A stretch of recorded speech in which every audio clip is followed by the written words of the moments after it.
to Beyond Sports with Paul and Jeremy. We're on week 11 of the NFL season, right? Big game coming up for the Colts. We'll definitely discuss that one today. How are you doing, Jeremy, by the way? What's new in your life? Man, just doing my thing as usual. Nothing new, same old, same old. I mean, Purdue and UNC played yesterday, and Purdue gave it to them pretty good. I think the game got close a little bit, but it wasn't really that close. Yeah. And I think it's funny. UNC, their first two games were like NCAA tournament games. They played Brown. They were down the whole game versus Brown and came back and won. And then they played I cannot remember who they played last game, but it was the same deal. They were down like the whole game, came back and won. So it was like two early round NCAA tournament games.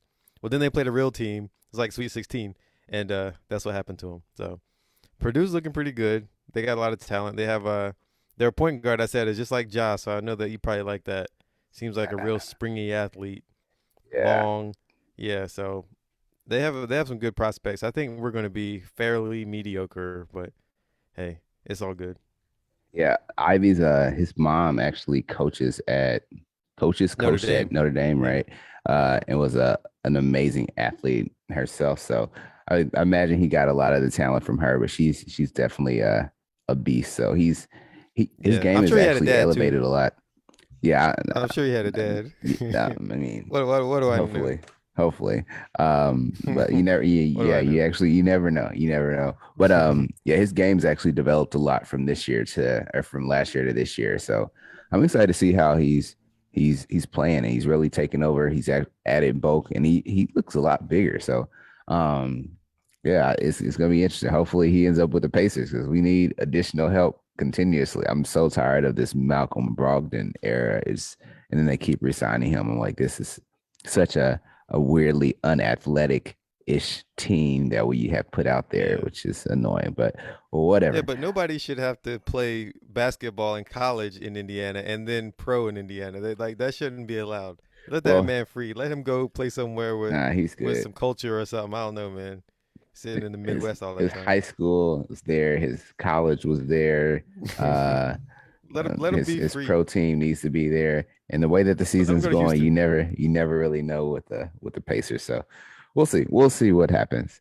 Um, anyways, on to week 11, right? A big week in the NFL. We have a lot of quarterbacks that are out, right? So Baker Mayfield's out, Lamar Jackson's out, maybe Kyler's out, right? Like there's a lot of guys that aren't going to be playing this week. So a lot of upsets potentially might happen. And I'm excited to see what this week starts to offer us, right? What are your thoughts on that injury or I guess the sickness with Lamar Jackson? Do you think that that's a big thing right now? They're playing who is it again? Wait, my computer just They're playing reloaded. Chicago. Chicago, yeah. So Yeah. just a quick question. Do you think before we get into too much, do you think that that's going to be an interesting game? I think now it's going to be a lot more interesting than what it was before. I think you remember a few weeks back we had a lot of backups coming in and they played well. So I don't think it's going to be that big of a drop off for the entire team. I mean, Lamar does a lot, right? And so when you have an offense centered around Lamar, you're going to be doing Lamar things.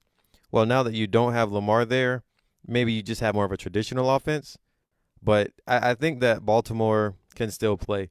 I think the interesting thing about Baltimore is really that their defense, while it has a reputation of being really good, has not been that good this year, really. And I think they've had to have a lot of offensive outputs to overcome some of their limitations. And they had some injuries on offense or sorry on defense before the season started that really kind of limited what they could do this year. But based on their reputation, based on what their fans expect from them as a defense, I don't think they've lived up to that this year. And I think that's been part of the reason why, when they've had chances to really elevate themselves in terms of standings, they haven't quite done it. Yeah. I remember a few weeks ago, they were number two seed, and had Tennessee lost and they won, they could have been the number one seed at that point. So I just think that if their defense played a little bit better, they maybe could get to that point.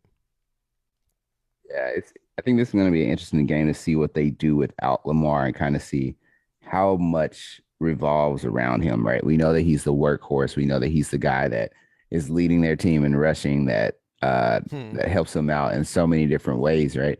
We'll get to see what that line can actually do. Like, is this line solid without him, or are they just going to kind of fall apart? So I think that this is a very interesting game for the Baltimore Ravens. Not only is Sammy Watkins, sorry, not only is Lamar Jackson out, right, but they have some wide receivers that aren't playing as well. Marquise Brown is out, right? So again, this game has a lot of importance to really analyzing and seeing what's going on with this Ravens team. So I'm excited to see what happens with that one. But anyways, that was the breaking news. Question: did you get to check and see how our records were last week? By the way, Yeah. We chose a lot of the same games last week. We had a few that we differed on, and we had a tie. So we actually both ended up 6-7-1 last week. So we had the same record. That tie changed the game. So let's look forward to a lot more ties. Detroit. Detroit got a tie, which is almost as good as a win for them because now they won't lose every game. They could go 0-16-1 and still never go 0-17. say So my we didn't question lose every is, game. yeah, I mean you still lost every other game, but you didn't lose every game. You just didn't win any games. So I think it's Yeah, okay. But my question is, if they get one more tie, does that count as a full win? nope. Still No, nope. Still no. Still not giving them the because benefit of the doubt. I think if Baker's out this week, I think Detroit is a candidate for another tie at least. Yeah, this is going to be interesting, right? And I guess we'll just kind of like go into some of this. We talked about last week. Don't have to. We'll try to get to the games before the games start up. But I think that's an interesting point, right? Not because Baker's out, but because we've seen so many different sides of this Cleveland team, right? We've seen Cleveland excel and do really well. The defense has showed up really well at times, and then we've seen other times where Cleveland has just not did anything at all, right? And I think that that's going to be an interesting thing where you have this Detroit Lions team that's looking for a win. Of course, this game is in Cleveland with the dog pound, um, but yeah, a lot could happen this game.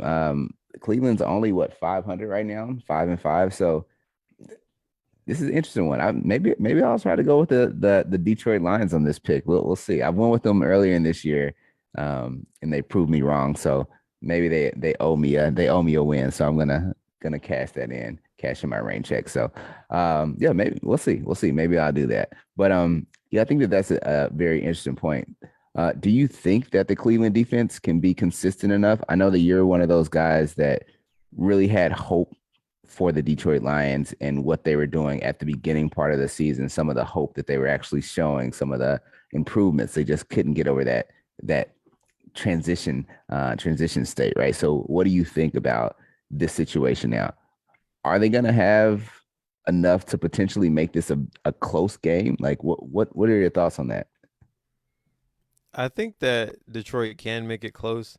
I think Detroit's played a lot of really close games. I mean, they've been blown out sometimes, but they've been able to play close games.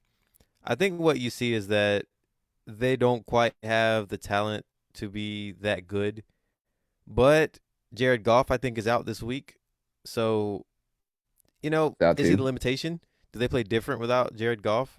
It's going to be kind of a different team, right? So, who knows? Like that could be a huge factor into how they play this game.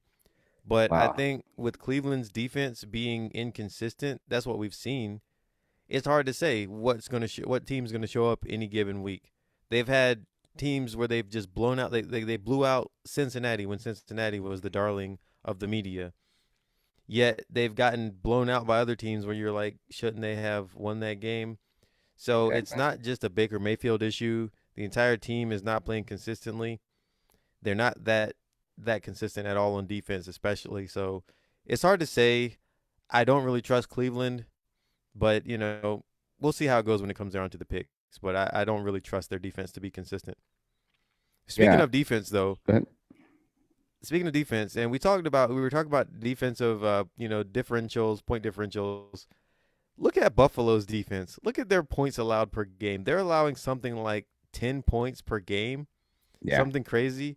I saw some article about how they have a historic defense. I was like, whatever, I don't believe that. And I went and looked at the numbers. Yeah, they're playing really well. Yeah. Yet, people aren't giving them their credit, partly because their record is what 6-3 now, and I think partly because they've not had exactly the hardest schedule. But given the schedule they've been playing, they've been doing really well on defense. So that's something to look at. They're playing Indy today. That's going to be a tough game for the Colts. It will be. We'll see how that ends up turning out for us. Um, I do think that Buffalo, like I felt like the Buffalo defense has been good all season. We talked about Buffalo's games and the games that they lost. A lot of them have been very close, right? That decision to go for it on fourth down with the quarterback sneak, that loss to the Jags, right? So they're a very strong team still. They just had that questionable decision making, right? And you don't want to make that a part of your team, right? Like now you're a very good team with questionable decision making that loses games because of those questions. So I think that that's one of the things that they really have to work on, solidifying that team, solidifying that offense so that in the future they don't have to worry about, well, what about this 4th and 1? Do we go for it or not? Because they need to make sure they have as much momentum as possible. And they need to make sure they can win games that are tough and challenging when it gets very close. So that's going to be their issue because all the other games, they've pretty much blown the teams out, right? And then they've had a couple losses that have came kind of close. So there is something that needs to be done with that team just to make sure they get over the hump. So we'll see what happens with Buffalo versus the Colts. I'm excited to chat a little bit more about that one in just a second. Let me see. Arizona, Seattle. Okay, cool. Um, this is the other thing that I want to point out is looking at these games, right? There's so many teams, and we kind of just mentioned this a little bit without their starting quarterback, or at least the quarterback that started the season, right? So we have, let me see, I'm counting them up right now. We have Carolina, Baltimore, Chicago, Detroit, Cleveland, the Jets, New Orleans, and Arizona, maybe I think. So that's what 8 teams without their starting quarterback this for this week. So that's actually a fairly high number. I know that there's some guys that have started and came in, right? But it's interesting that we're already through mid part of the season, and a lot of teams are having these issues with injuries, especially at key positions, guys that are the leaders of the team.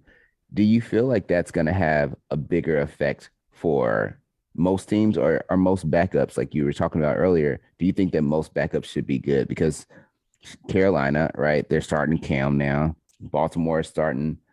Who is Baltimore starting? Is it like I went to look for that. I'm not sure at all who they're starting. So I it's think probably gonna be RG3, they always have an RG3. RG3 is a commentator. Hey, I don't even know what they just bring RG3 him is back. doing. So it sounds like they said Tyler Huntley maybe is gonna be the starting Okay. quarterback, which will be interesting, right? So we have him in Chicago, right? We have Justin Fields, Detroit, some guy, Cleveland, some other guy, New Orleans, another guy, Cleveland's the got to be Case Keenum, right? Case He Keenum. already started a game this year. Is that who it is? Yeah, probably so. So Jeremy knows the name of the other guy, um, Case Keenum, which is Case Keenum was actually an interesting quarterback, right? He was a really good game manager, I think, when he was in college, and then when he got to the NFL, he kind of had a little bit of that same type of style. So maybe that will be good for Cleveland when you have wide receivers that can make plays, and you also have that backfield that they have. Is Kareem Hunt and Nick Chubb, are they back right now? Do you know? I don't know. We need to go look at the actives. I'm not sure. Yeah, we need to check See, those if this out. was a fantasy show, it would be easy, right? It would be like, oh, he's active, he's not. But we're not focused on fantasy, so sometimes it's hard to go through every single team and see who's Yeah, active and who's not. yeah. So like again, we with those different teams, right? I was there, like again, just finishing off that part. Too many quarterbacks. Jets, right? The Jets are starting. Well, I'll say that for last. Arizona, we already know who they may have to start. I told you the week before he had one good week in him, and then he was like, that was it. Colt McCoy had Hmm. that one week. It's like, Yeah, don't man, ask that's me what to do happens this when you get again older. because I am older and I am not going to be able to Yeah, reproduce this. your And one week. he didn't. So Then we Yeah. have New So Orleans, right, with Jameson, or sorry, Jameis is out, and you have what is it, Simeon? yeah. That's starting there, and then the Jets, right? The Jets. What's up with the Jets, man? Yeah, so the Jets are really messing this whole thing up. So this is, we've talked about teams that have decided to try to go for free agent quarterbacks rather than build through Yeah, the draft. And you got to take a loss, you got to take a bad season, but you build up your quarterback, you get him comfortable. That's what the Jets need to be doing.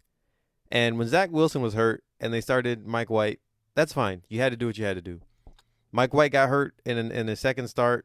They brought in Josh Johnson. That's fine, all that. But for them to then debate on whether or not to keep starting Zach Wilson made no sense. Because if you chose him number 2 overall, you decided this was the guy you're going to build your team around. So keep giving him opportunities. Just because he messes up doesn't mean he's bad. Don't create an artificial quarterback controversy, right? That's the problem. Why would they be unsure? If you pick the guy at number 2, there is no uncertainty about that guy. If you didn't think he was the guy, you shouldn't have picked him at number 2. But if that's the case, you got to go with him. You got to take your lumps so he can get better.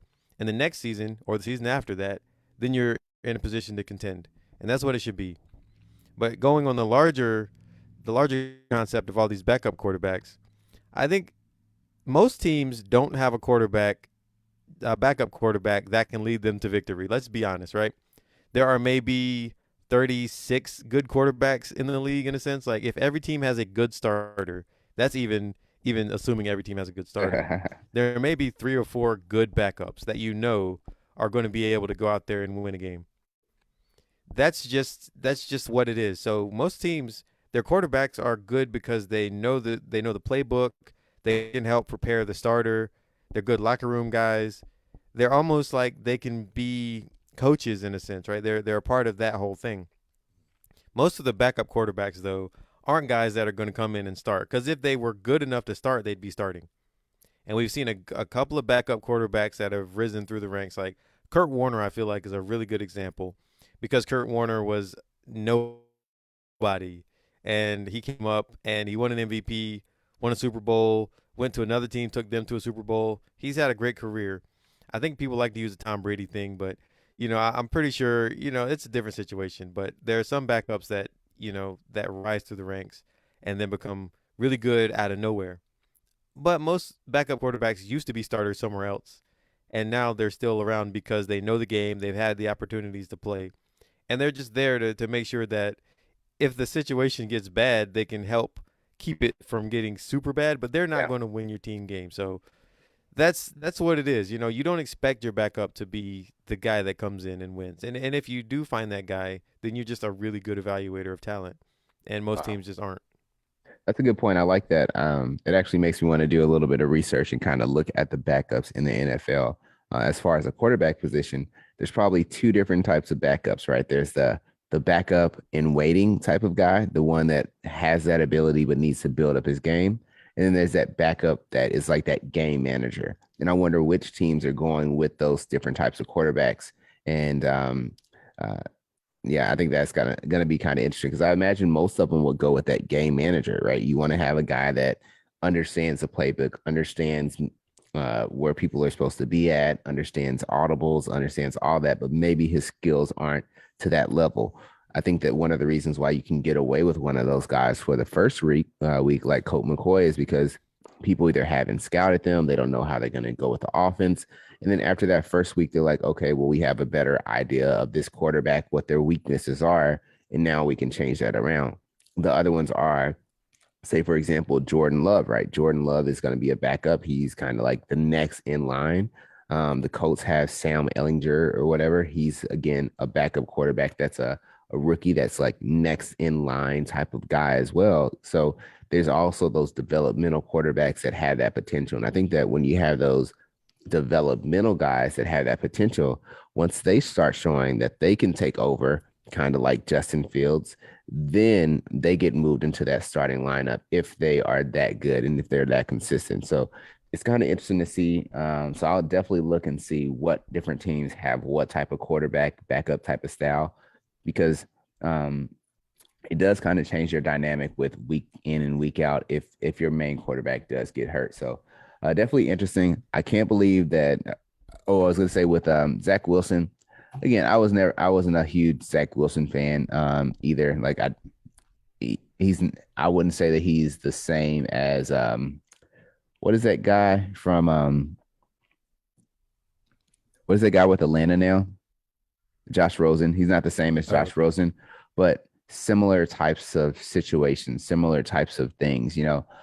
So it'll be interesting to see what happens with Zach Wilson as the year goes on and as his career starts to develop. But to go with Joe Flacco, like I just don't know about that one. Like I'd yeah. rather go with White than Flacco at this point. You know, like it just makes sense. White has shown a lot of development. Flacco is just what do you want from Flacco? Like what is it? What is it that you want from Flacco? Like what are you having these I don't conversations? know Joe, I need you to because come out and be an all-star. What is it? yeah, I don't know because Flacco I think was done 3 years ago. He went to when did he go to Denver? Was that last year? Whenever he went to Denver, that was it. So I don't know. It doesn't make sense. We know what to expect from Flacco, which is statue, basically, right? Like he's not. It's just like he just doesn't have it right now. So Yeah. I don't know why. I mean, maybe they saw something, but they went and what traded for him, or at least they signed him. So I don't know what happened. I think they did trade for him because there's something about him playing so many games, and there's some stipulation with the trade. So the Eagles are really hoping that he's playing a lot, apparently. So I don't That they know. are. The Flacco thing is weird, yeah. But if Wilson's hurt, that's fine. But I think everybody thought that Wilson was a bit of a reach, considering all the quarterbacks that got drafted after him. And, not every quarterback is going to be the same in every situation. If you look at Mac Jones, where he was taken at 15th, three or four teams passed up on him that drafted quarterbacks. So, San Francisco traded up a whole lot to get Trey Lance, and people are like, well, we thought they were going to get Mac Jones. Obviously, he could have been taken at number two by the Jets. We know that number one was already 2 years ago. Number one pick was already decided that it was Trevor Lawrence, right? Trevor Lawrence has been the number one pick probably since his first start in college. So we all knew what was going to happen there. But a lot of teams are, overthinking things. I think the Jets overthought things at number two anyway. So they got to stick with who they got because otherwise it's going to make them look really bad. So when he's healthy, you got to put him back out there, Zach Wilson. And the Joe Flacco thing doesn't make sense. You might as well start Mike White as well because it almost reminds me of the same situation with the then Washington Redskins when they got RG3 and Kirk Cousins. They knew that they wanted Kirk Cousins as a coaching staff, yet the front office wanted RG3. So they created themselves another quarterback controversy by drafting two quarterbacks in the same class, one that they had to draft and one that they actually wanted. And they kept giving Kirk Cousins playing time rather than sitting him down and making him just be the backup. So, teams a lot of the times, maybe there's internal strife, maybe they mismanage that way, but it's no way to be when you're sending mixed messages to your quarterback like that. You gotta give him the confidence that you're going to play him when he's ready, and then nothing else, right? Just can't do anything else. Exactly. And I think that with the Jets, they have their issues. This year's draft was definitely one of those interesting ones where there was a lot of young quarterbacks, and all of them needed to be developed a little bit more, right? Like every quarterback that came out this year in the draft had a lot of questions about development, right? And I think that for me, I probably wouldn't have taken Mac Jones at number two. I definitely wouldn't have. Like I said, I still have my questions about how good he is. I think the Patriots defense is doing a really good job. He's managing the team well enough. Their running attack is very solid right now. And so he's able to kind of hide and develop through that. But when he needs to make decent plays, he's making them. So I think that that's a good thing for him. I think I pointed out last week that his stats and Matt Ryan's stats were basically the same going into this game. The same going into that game where they got blown out. So shout out to the Patriots for winning Yeah. that game. I don't. And Did that you get was to a see that one by the defensive way? victory. Yeah, It that was definitely a was. defensive victory. And that's the thing. So nobody's saying that Mac Jones is putting up crazy offensive numbers, right? But when you have a first year quarterback, all you want him to do is not mess up. And Mac Jones hasn't been messing up. He's allowed his defense to win, and he hasn't been turning the ball over too much. He's not thrown for over 200 yards, I don't think, in a while. He just doesn't do that because that's not what they ask. Their Yeah. running game is so good, right? That like they're just getting free yards, like running the ball. They're getting the plays that they need from the quarterback, and their defense is creating turnovers. Their defense is scoring. So that's the formula that the Patriots want. So they found a guy who could do exactly what they want based on their formula, and they're not overthinking it. You gotta get a system, and you gotta plug guys into it that can be successful in that system. Where the other teams, of course, the Jaguars don't know what they really want to do yet because they have an entirely new coaching staff. So they got the guy based on talent, maybe not necessarily fit. Because if it was a traditional Urban Meyer offense, they should have drafted Justin Fields. Obviously, he had the guy at Ohio State, so that should have been their number one pick based on system. But they picked the guy that everyone else said should have been the number one pick. He's the best QB prospect since what, Andrew Luck. Yeah. So something like that, maybe John Elway. Either way, if they're not picking for their system, then they're kind of messed up. The Jets, the same thing. The Jets, I don't think they have an identity on offense, so they don't know. They don't know what they're doing. They just got a guy that was flashy, that could throw the ball really nice running out of the pocket. But how often do you get to do that in the NFL? He's not Russell Wilson, right? Like that's not doesn't make sense. But that's kind of, I feel like, an appropriate comparison for Zach Wilson. That's So actually cool. I'll let you finish, but I'll jump back in with that yeah, point. yeah. So San Francisco, I think San Francisco probably would have been better off taking Mac Jones too, though, because they probably would have been more motivated to play him because he's not a project the same way Trey Lance is. Like you saw Mac Mhm. Jones start for years, and you know what you're getting from him. You didn't like him, and I understand. I'm not going to try to convince you to like him. You haven't liked him since college. You didn't like him coming out of the draft.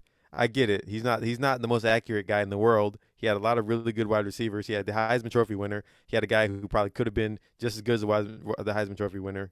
Just their wide receivers are crazy. Their And running backs Najee are Harris. crazy. Yeah. Najee Harris, Damian Harris, all their Yeah. quarterback or all their running backs are crazy. All their wide receivers are just good, so it doesn't matter. Either way, you didn't like it because he had that pampered system, but he also was probably the most NFL ready because he's playing behind the college equivalent of an NFL team, including the line. It's true. So That is a hey, good point. he knew how to get it done, and he knows how to be coached. He's been coached by a guy who is the college equivalent of Bill Belichick. So the whole system translates. So either way, I think Yeah, they it found the is. guy for That's them, whereas other teams didn't really find a guy that fit. They were going off of talent. They were going off of hope, and expectation. So, it's I think a lot of these things are just crapshoots, but some people I think make better decisions than other people. that's actually one of the best points I've ever heard you make with the relationship because I think that that is spot on, right? When you're talking about playing with a bunch of NFL talent and having that transition to the NFL where you're playing with similar types of NFL talent, right? You know how to use those different types of weapons, which is a really good trait to have, especially when you're talking about experience. Not only that, when you're thinking about coaching, I mean, if you had to pick a college coach and an NFL coach that kind of mirror what they do really well in the same type of style, it would have to be Nick Saban and Bill Belichick, right? Like they have these systems where they can plug in players and they can have them do their job and they can be successful, right? So very similar with those types of relationships. When you made that that comment, I wasn't even thinking about Mac Jones. Like I was actually thinking about Trey Lance. I think that Trey Lance actually has a ton of ability. And I think that he has shown really well at his level that he can do a lot of good things. He, I, I just don't like that. I don't like the, I don't want to say I don't like the fit with the 49ers.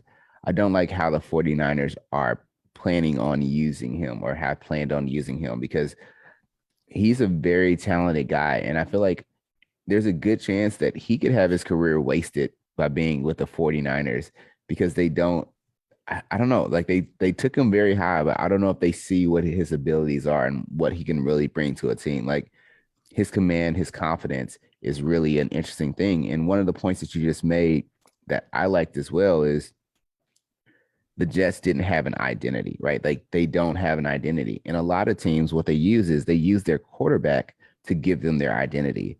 And I don't know, I feel like Zach Wilson doesn't really seem like a quarterback to give a team an identity. Sam Darnold, I didn't feel like he was a quarterback to give a team an identity, right? Trevor Lawrence, he gives his team an identity, right? Like you know what you're getting, you know how they're going to be led behind this guy, right?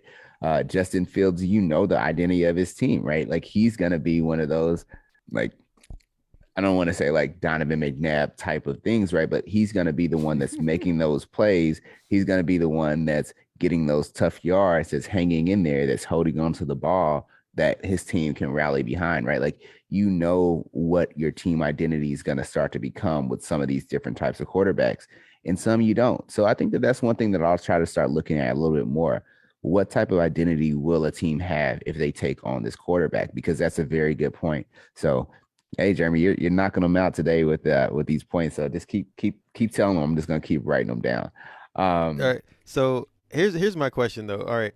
I feel like Justin Fields, I think I understand more what I'm getting from Justin Fields than what I'm getting from Trey Lance or from Trevor Lawrence.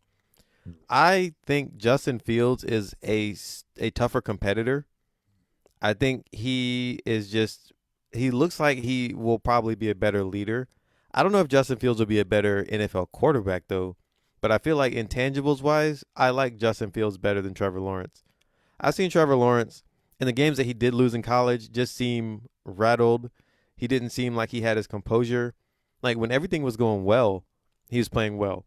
But he has this kind of it's a calm demeanor, but it also borders on not having fire, you know? And I don't feel like you see that with Justin Fields. So with Justin Fields, you remember what was it, the Pittsburgh game that they were down? Was it that Monday night game and he brought the team back and they almost won? And Yeah, you were saying like this is going to be the Justin Fields drive. This is going to be his moment, yeah, and it was his moment, except for some penalties happened and they lost. But I don't know if I've seen that from Trevor Lawrence, and I know he was drafted because of the tangibles, because of how he looked. He fit the mold for a quarterback. But I don't know if I don't see him being that fiery leader. The guy that if he has the ball in his hands every snap is going to create that big enough of a difference. Whereas I think Justin Fields won't let his team lose if he can help it. yeah. Almost I like think Lamar Jackson. yeah. I feel like one of the things that is interesting about Trevor Lawrence, right? And after this, I guess we could talk about the game of the weeks, and then we'll get to our picks. But I think one of the interesting things about Trevor Lawrence and Justin Fields, I'll say, is I'm right there with you. Justin Fields, I feel like I have a better idea of what I'm getting with him. I know where he can grow to. I know all the different things. The reason why Trevor Lawrence was such a good prospect is because he has a lot of intangibles, a lot of tools that you can't really talk about or can't really describe all the time. When you saw him in the national championship game when things were going bad, he actually was able to make some plays, get his team back in the game, right? So I feel like he's one of those guys that you look at to make plays. But the problem is he going to be excluding his team sometimes when he's making those plays? Like, how do you rally around him? Do you know what you're going to get consistently from him? And I think that that's the biggest thing with Trevor Lawrence right now is figuring out that consistency. Who is he going to be game in and game out, right? What is his peak going to be? Is he going to be able to get there? Because we see like little moments of it, right? But we don't see that consistency. So with Trevor Lawrence, it's really about building that up. They even had a chance to win against the Colts, right? Like they had a chance to come back, and it was fourth quarter with like a minute or so left, and he wasn't sure what to do. He started running the ball, ended up fumbling, and then the game was over, right? So when you're talking about Trevor Lawrence, he's still trying to develop who he is, but he has to realize that he can't do it by himself. So I feel like there's been times where he was at Clemson where he tried to do everything by himself, and because of that, he got into some sticky situations. When you do that in the NFL, it's a totally different level because now guys can just eye you. They know that when plays break down, you're going to try to run or try to make a big play. Carson Wentz, right? And you don't want to be in that same realm as Carson Wentz just because you're trying to make a big play. I think Lawrence has better playmaking potential than Carson Wentz, but he's in that same type of category. So he needs to figure out what's going on with this game. He doesn't have to be the hero every single play because if he does, I can see similar things happening. I know it's hard to say right now, but if he has a lot of growth, right, and that potential can go really high or it can stay level and then just yeah. So I'm it'll be an interesting thing to see how they develop Trevor Lawrence as a quarterback. Yeah, and last point on San Francisco, I think San Francisco is doing a lot of half stepping. I don't know why, but there ain't no half stepping, so I don't know why they're doing it. So the problem is they don't know what they want. Like they're not going to commit to any sort of offensive identity. I don't know if it's some sort of self consciousness, like I don't want to be seen as this type of offensive system, or if it's the Shanahan thing. But if they want to do a platoon, do the platoon. If they want to start Trey Lance. They were talking about getting rid of Jimmy G a year ago, right? Why are they still with Jimmy G? Why are they doing all these things contrary to basically what they say that they want or what Yeah, they've indicated they want? definitely. They're for some reason afraid to have an identity. They were one of the best rushing teams a couple years ago, and they went away from that really. Like they use Debo Samuel a lot out of the backfield and they run as much as they can. I know they've had injuries, but something is just missing in terms of their identity and in terms of their wanting to move forward. Okay, if you didn't like Jimmy G, you thought it was a mistake, move on. There's no point in continuing this with this weird relationship where you don't really like the quarterback, but you're still playing him for some reason. Just do what every other team needs to do. Trade Jimmy G, start Trey Lance, take a lump. That's fine. Keep going because either way, if they lose with Jimmy G versus Trey Lance, like if they lose to Jimmy G, then you know people are getting fired. If they lose to Trey Lance, you might get another year. So I don't know what they're doing. They're kind of in the middle. They're not making a decision either way, and it's actually I think causing the team a lot of harm when they could just start over and start fresh. But that's a weird situation, and it's a little disappointing to see that with all the talent and what seemed like good coaching that they've had, that they're not doing better than what they are.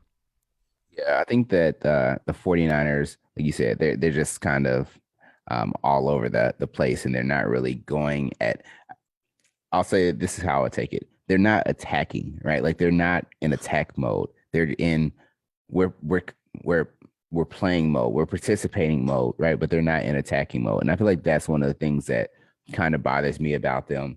Um, one thing that I'll quickly say, and just because you talked about that and talked about who the 49ers are, and we're talking about identity. Quick question. Are there any dominant teams in the NFL this year? Are there any teams that you can say week in and week out, they should win this game or they will win this game? I think before Kyler Murray got hurt, the Cardinals were the one team that looked like they were beating up everybody, Yeah. right? Like, and until they played Green Bay, Kyler got that ankle injury, and they looked better than Green Bay. For to me, they looked better. I don't know how they lost that game, but when they started clicking on offense, they were just driving down the field, and then they just made mistakes in the red zone. Green Bay did not look as good as Arizona, even though they ended up winning the game. So for me, Arizona is the only team that I thought looked dominant. Even Tennessee, with the best record in the AFC for a while, they did not look dominant to me. They were winning games, but Yeah. I was not convinced that they were dominating games. And their defense has come on lately, and they have two of the best three safeties according to Pro Football Focus. They have a couple of the best edge rushers now. They didn't start off the season being good, but apparently their edge rushers are really good now. So their defense has come on as of late. But starting from the beginning of the season till now, I didn't feel like Tennessee was that dominant, which is why I keep reluctantly saying they have to be the best team, but I just don't believe it.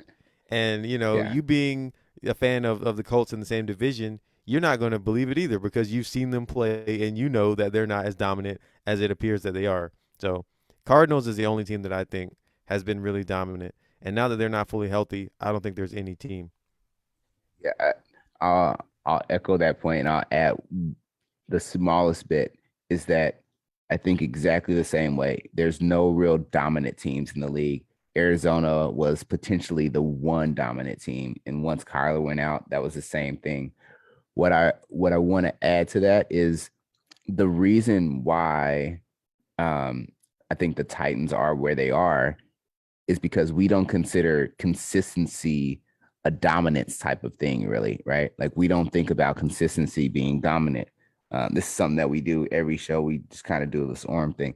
All right. We don't consider consistency being dominant, but honestly, that's why I think the Titans are doing as well as they are. There we go. We're doing it again. I don't think the Titans are as good as what they are, but the reason that they have a solid record is because they are probably the most consistent team in the NFL at this point. And I think that that's one of the things that really helps them out going forward is their consistency. When you look at a lot of these different records, there's some divisions where all four teams are within one game difference, right? Let me see the AFC North, the AFC West, right? They're all kind of that same thing.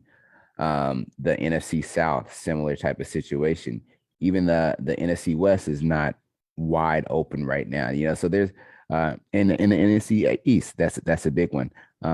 We're going to talk a little bit about some of the games. We're going to talk about Cowboys and Kansas City, right? If Cowboys lose that game, if Philly ends up winning, right now, Philly's only 3 games back from Dallas, which hey, we have a controversy in the NFC East again, So I think that that's going to be one of the interesting things. Who can stay consistent this year to get themselves into the playoffs, hopefully be healthy, and then go from there. So I just want to throw that in. Any quick thoughts on that before we jump in and talk about the Colts, Bills, and Cowboys, KC? No, no, I think you're right that somebody's got to prove through consistency that they're the best because if you're not going to be the most dominant, you could at least be the most consistently good, and that might be enough to get it done. Yeah, And yeah, with no definitely. other teams out there, maybe they're looking at a Super Bowl run just based on that, and then who knows what happens at that point. Hey, who knows? So we'll quickly go over these games. We'll talk about them for like maybe like 4 minutes or so. Then we'll try to get our picks in before the games start, at least for the early games. So the first game of the week, right, is this Indy Buffalo game. So Indy is playing at Buffalo. Interesting storyline, right? They played in the playoffs. Buffalo ended up beating the Colts then. Uh, Colts have been showing a lot better. They still had their quarterback issues. Buffalo has been showing a lot more inconsistencies at time, but they have a very strong team, as Jeremy was talking about, especially on defense and especially on offense, which is awful. Which is interesting. But what are you thinking about this game? What are some of the things that you're excited to see? What are some of the storylines that you're going to be looking out for? So, can the Colts score points against this Raven or this Buffalo defense? Because that's going to be huge. The Colts offensively are an enigma. They don't make sense. They're really good at running the ball, but they don't actually like to run the ball that much. Like, how many carries does Jonathan Taylor get per game?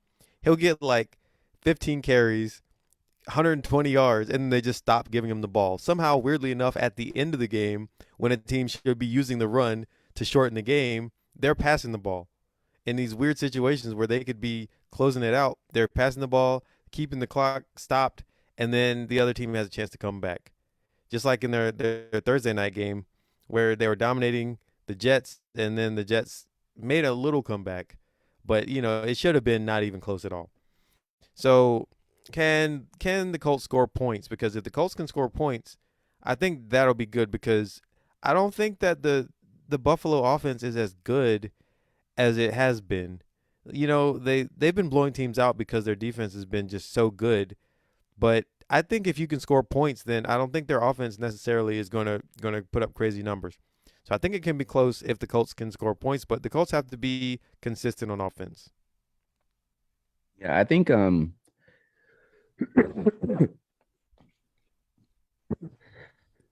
about that. I think two things, right? I think that is an excellent point. The Colts offense this year is very questionable. It doesn't seem like there's a consistency with what they're doing, right? Like no one knows what you're going to get from the Colts quarter in, play out. Like it's really wild. And that point that you were making with Jonathan Taylor dominating on the ground, especially early in the games, is very valid. And it's a big question for a lot of Colts fans. Why do they abandon the run so often, right? When it's working really well.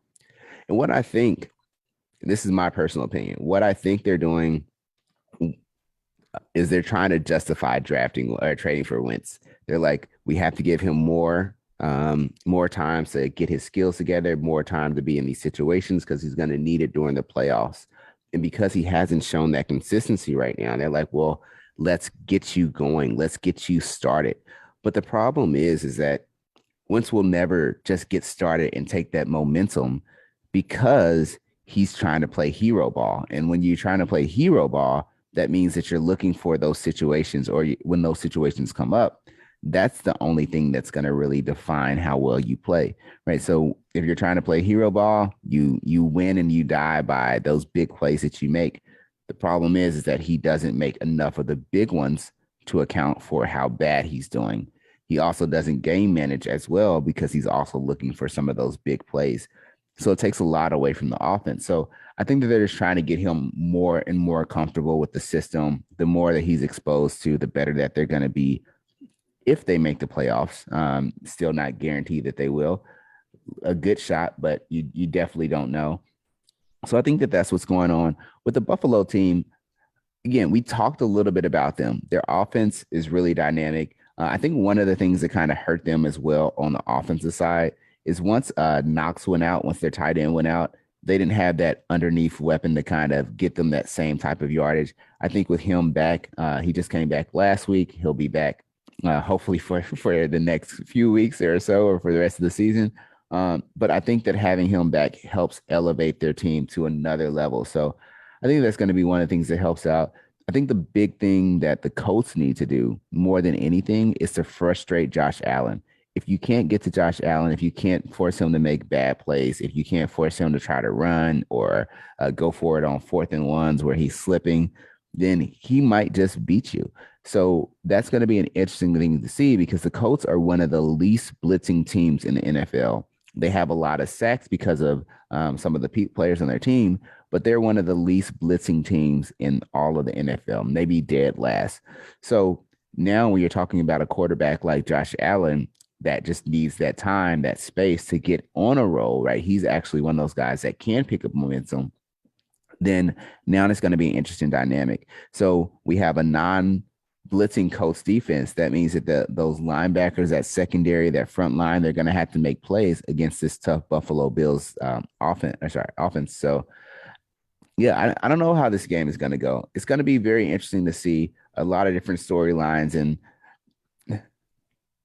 I don't think that you'll be able to really decide this game until the second half. Colts can fall apart in the second half. Bills can do the same. So it'll be a very, very interesting one to follow for sure. So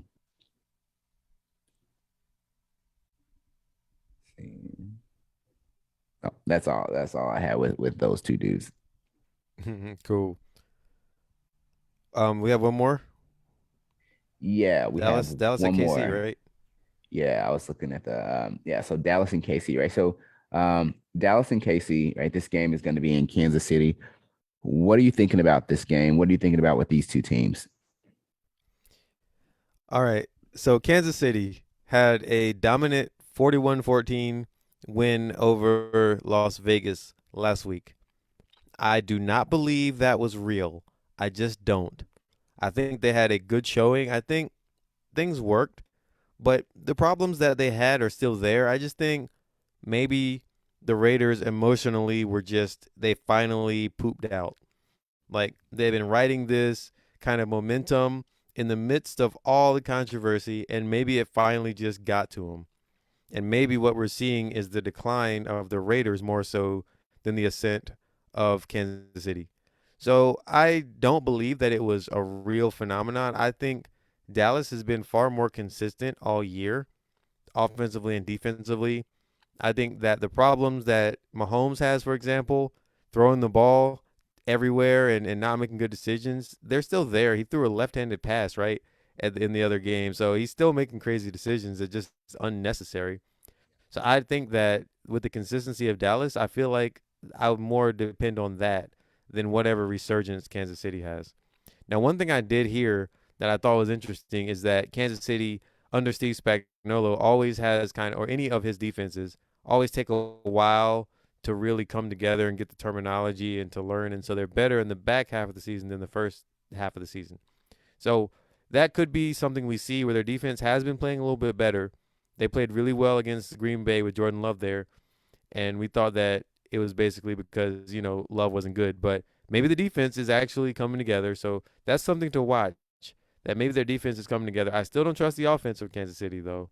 So that's kind of what my thinking is in terms of how do I evaluate that game. Yeah, I think that's very similar points. Speaking on that game last week, the Raiders just looked bad, right? Like they looked like they had no idea what a game plan was. Like there was no consistency. It was just off. Like the whole game seemed like it was off. And the Chiefs, like you said, they were off also. They just were less off than the than the Raiders. And Yeah. winning that game, it definitely helped out the Chiefs.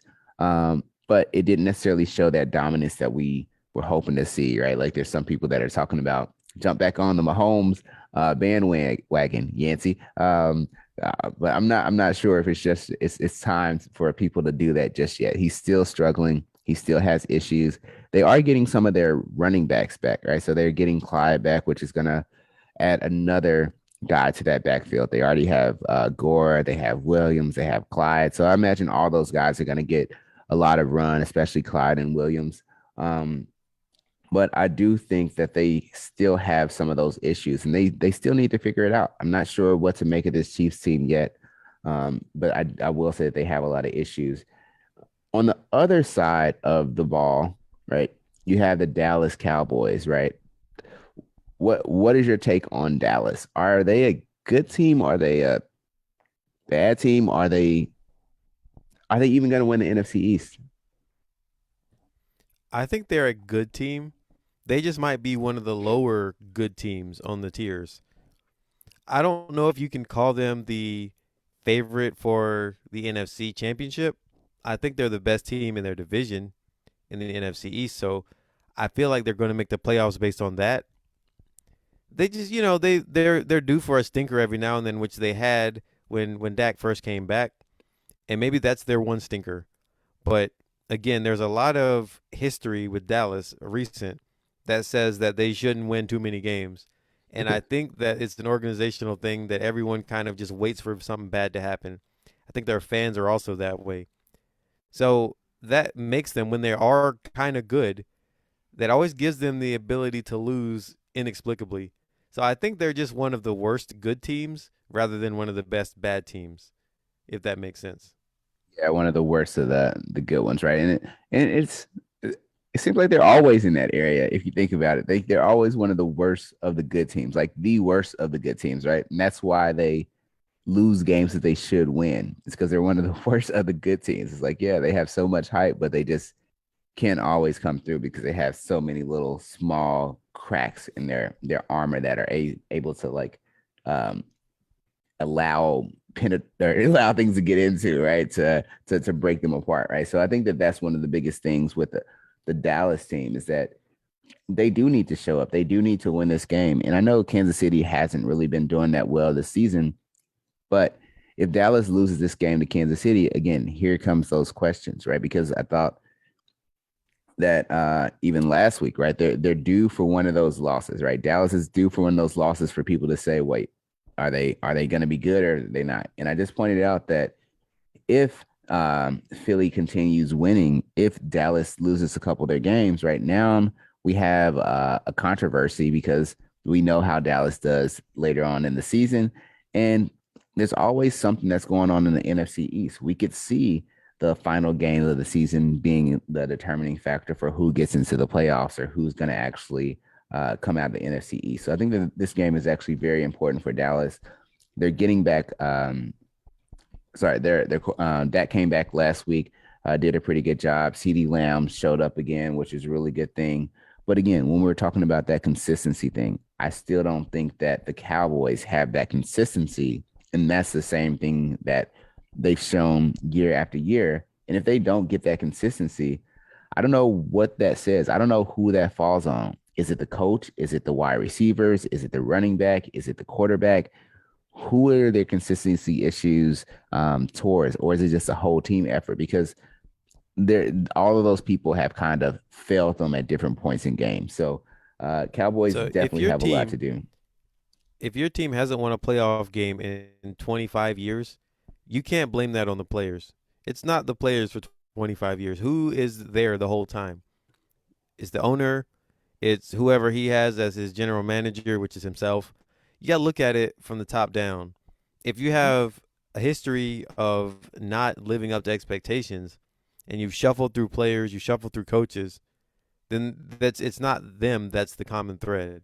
So I don't think you can blame the players. I don't think that they're giving any less effort, but it's an organizational problem. Also, Amari Cooper's out. Let's see, Tyron Smith is out. He's questionable anyway. We know Amari Cooper's out. So is that going to make a huge difference? I mean, when CD Lamb is still there, Michael Gallup is there. Gallup's there. Yeah, I don't think it should be a huge problem. But you're losing a consistent good route runner, open guy. One of those things. So I don't know. I don't think that should be a huge problem.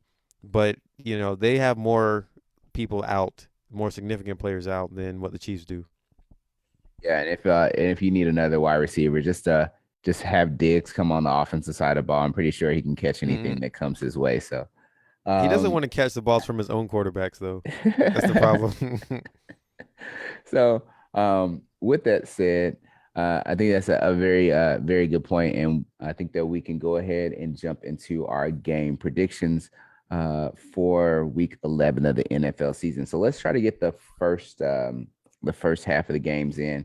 So the first game that we have, let's go with that Washington Carolina game. So Washington is okay-ish. Carolina is okay-ish. They're getting Cam back as an actual starter this game. So what do you take from this game? What do you think is going to happen? And who are you picking for this one? This happened fast. Cam went from the street to the starter in like a week and a half. Moving on The up. momentum is there. The energy is there. That's what Cam does. I'm going to go with Panthers just because of the energy Cam brings. And they've been Yeah, better than Washington anyway. yeah, I'm going to go with that as well. I think the injury to Chase Young definitely has an effect on this game. I hope Cam puts up a good performance for himself, for the city, that they need as much energy and positivity as they can. So I'm going to go ahead and go with Carolina as well. I think that they have a really good shot. And adding Cam and Christian McCaffrey, I think that's a good type of relationship.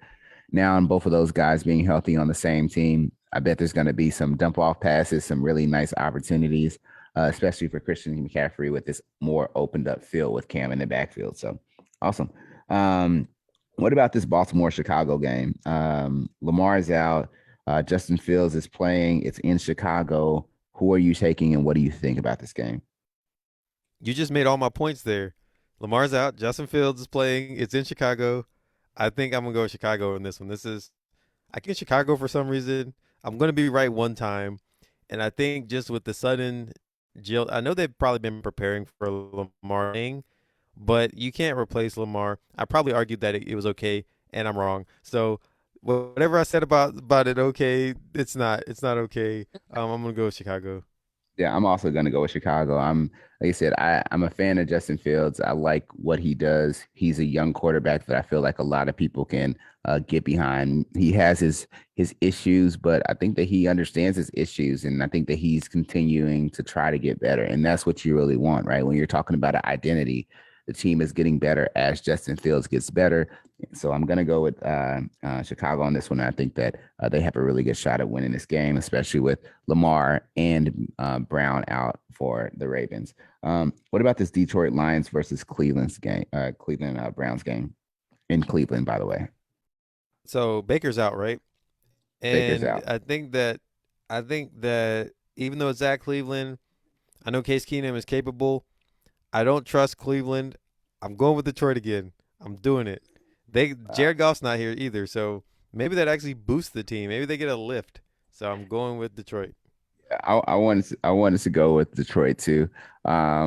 That Cleveland defense, man, they're tough. And like I said, I think Case Keenum it can be a really good game manager, especially with the wide receivers that they have there, Jarvis Landry, and then wait, is Nduko? No, he's there, right? He's not hurt, right? But then you also have that backfield with those rushers and the rushing attack for Cleveland. I feel like it's going to be more heavily weighted.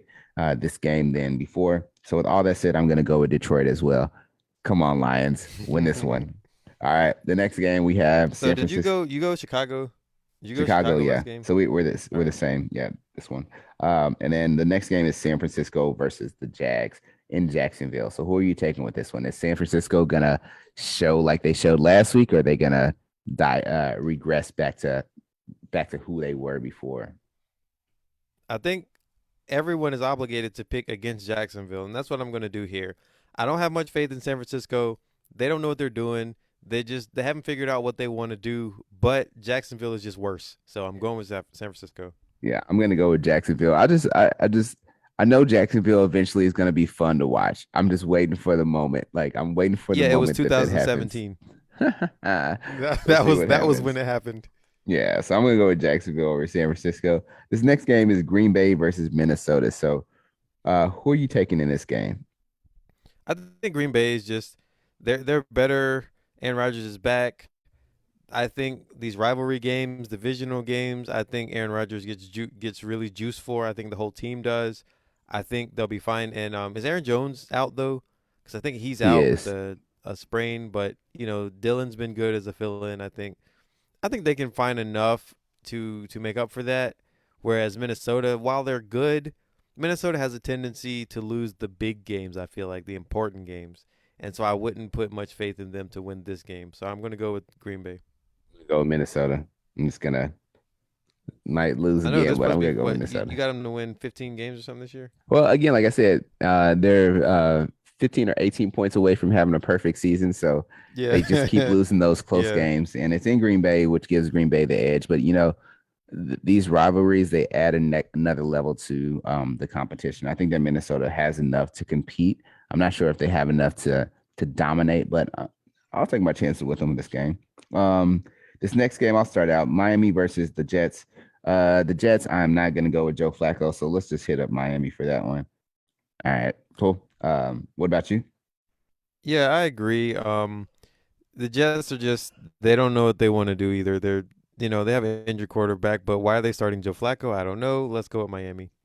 All right, cool. New Orleans at Philly. Uh, Shucks. I'm vibing with Philly. I'm vibing with what Philly has been doing recently.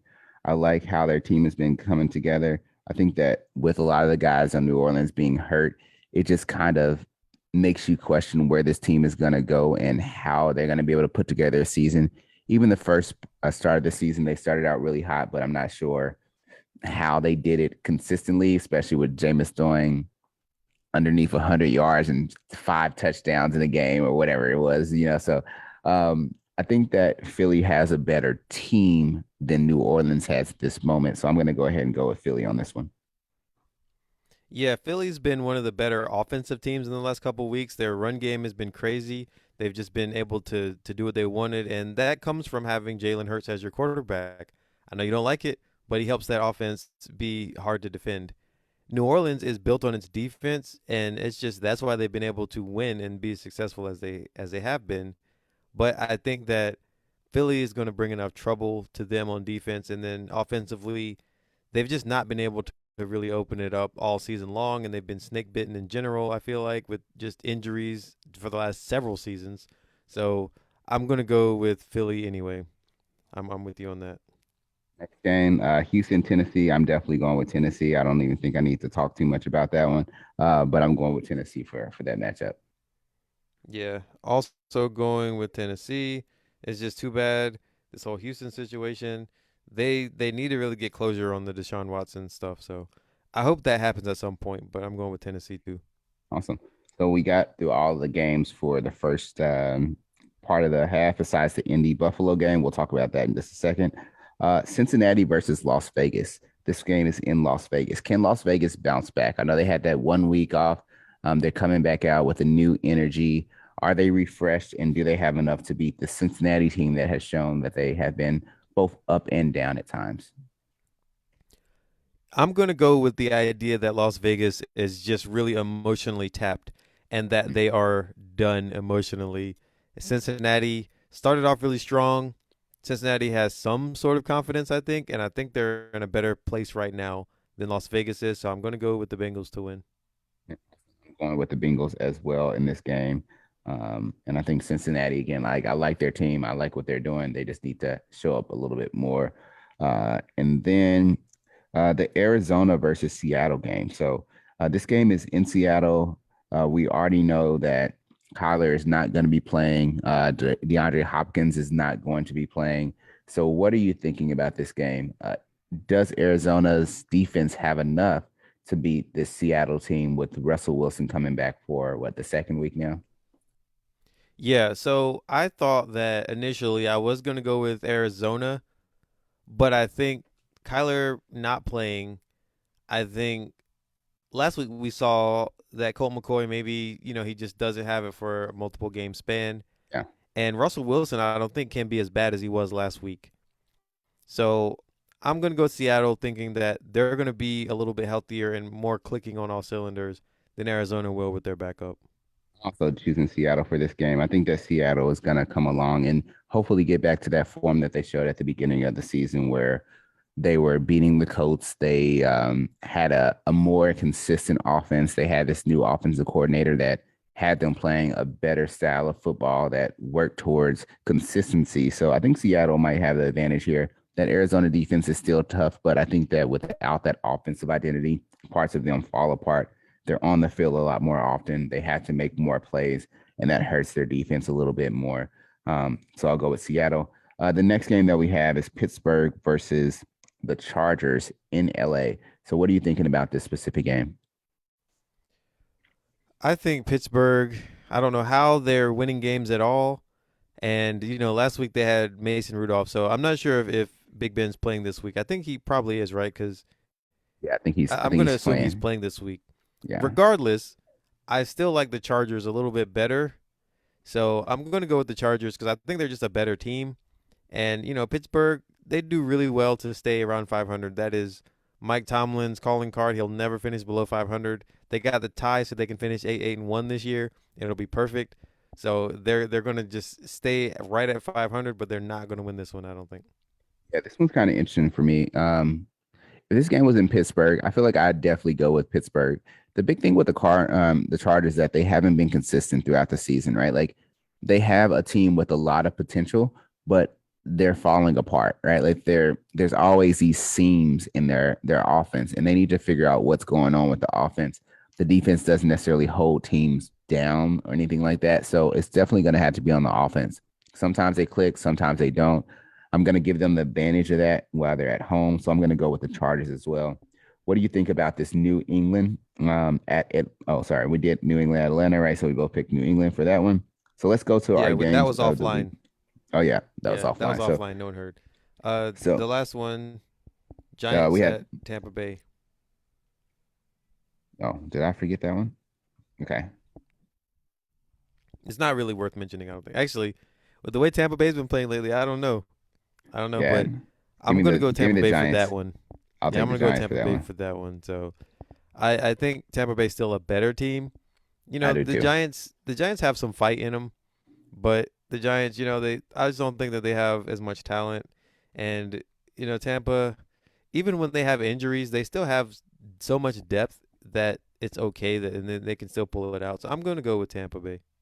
Yeah, I hate what the Giants do sometimes when Saquon comes back. They try to use him as like we have to get the ball in Saquon's hands, and I think that that kind of hurts them a little bit more compared to just making a game plan around a good performance and then just letting him showcase his skills. I think that's the better way to kind of use Saquon, but I'm not sure that they're going to do that. But yeah, I think I'm going to go with the Giants for this one. I think that they're a solid team.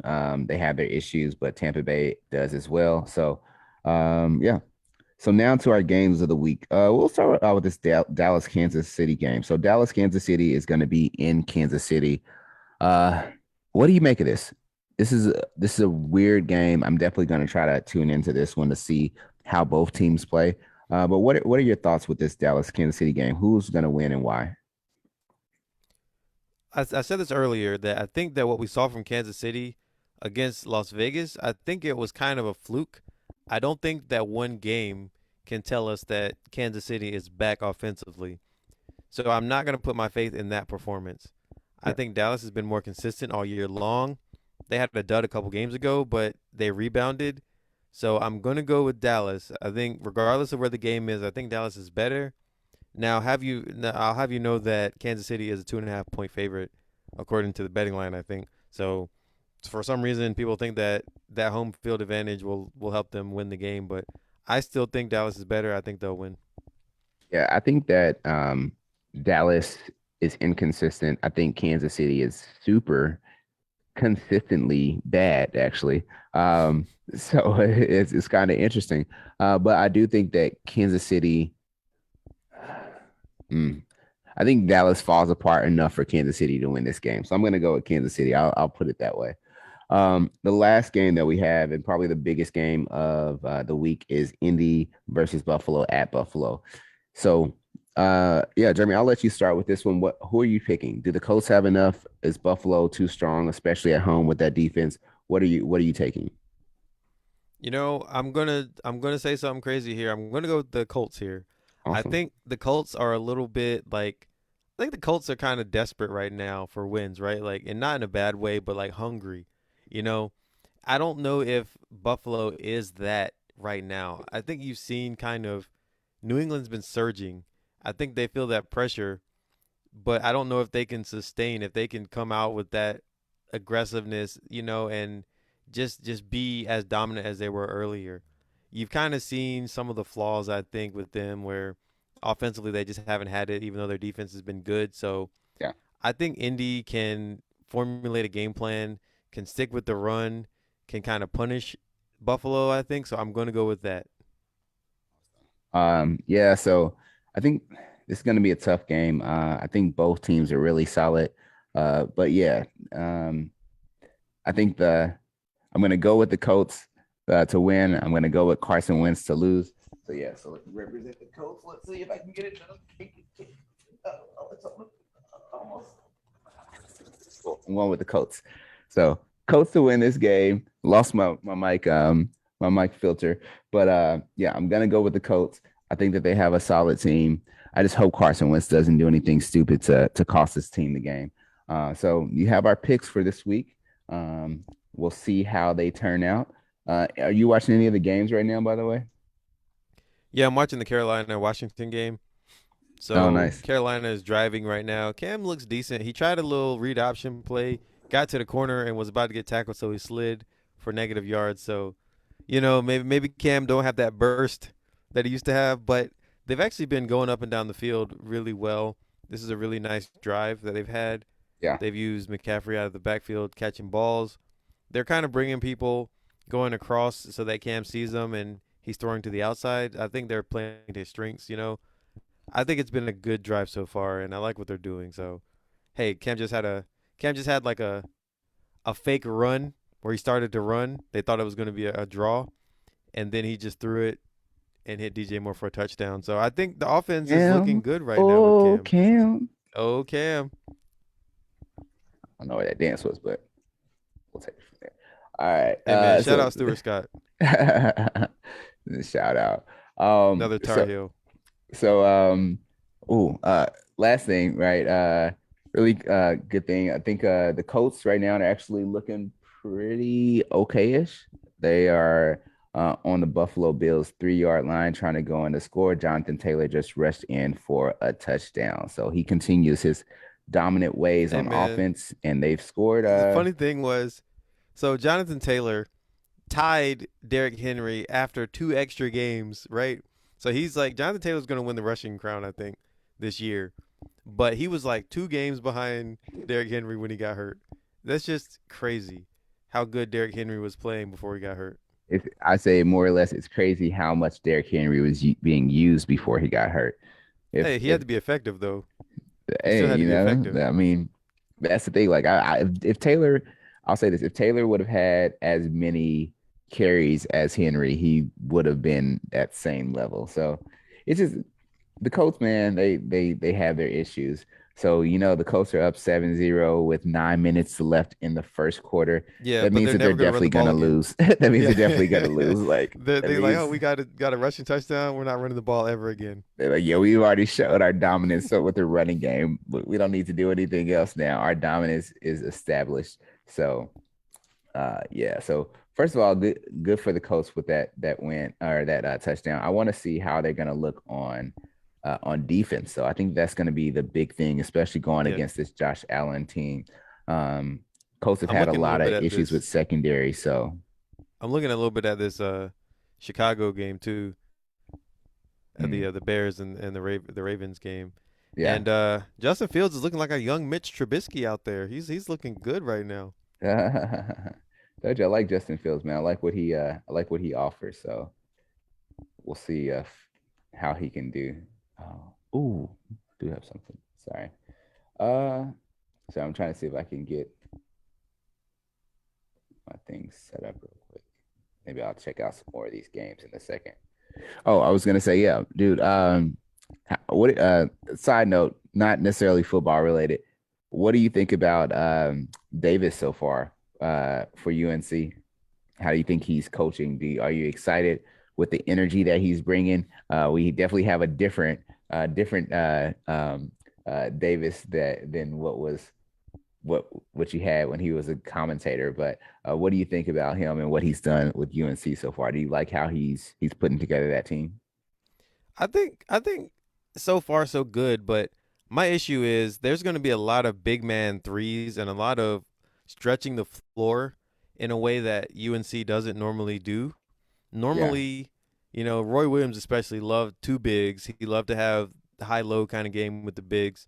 And so you would never see a big man out shooting threes. Whereas we have Dawson Garcia, who played a great game yesterday. He's a transfer from Marquette. He hit two or three threes, or at least he had a couple of long twos, and then he finally hit a three. He's been stretching the floor. We have Brady Manick from Oklahoma transfer. He hit a couple. He hit maybe one three, but he shoots a lot of threes. So we have a lot of transfers, and that's how we kind of filled out the roster, and a lot of big men taking threes.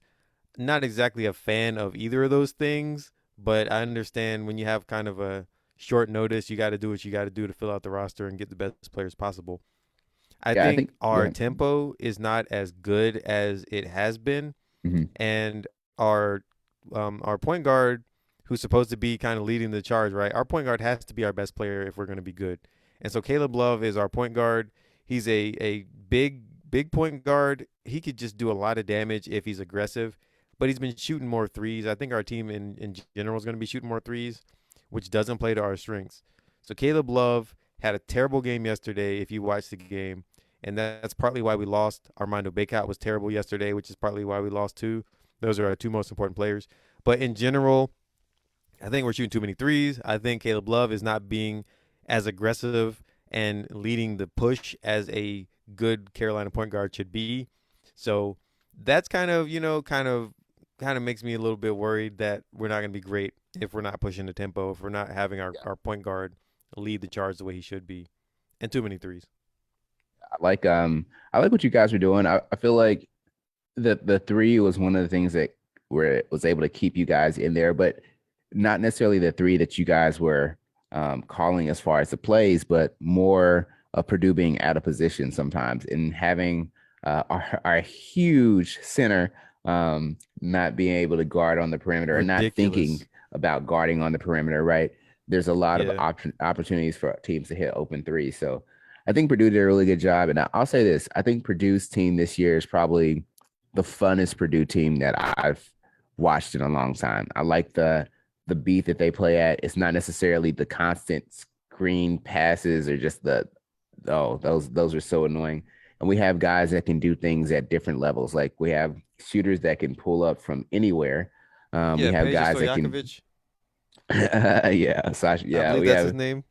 yeah, Sasha. Yeah, yeah. We have so many people, right? Like pull up for threes. We have guys that can drive inside, that can dunk, that can get past guys, that can score low post. We have Trayvon Williams that can be that low post He guy that dominated has moves, and then you have in Edie like that eight has the minutes. size. Yeah, it's a very tough team to match up against. There's so many different ways that they can hurt you, and with our point guard being consistent, being really composed, and actually making 3-point shots as well, I think that we have a really. Oh my gosh!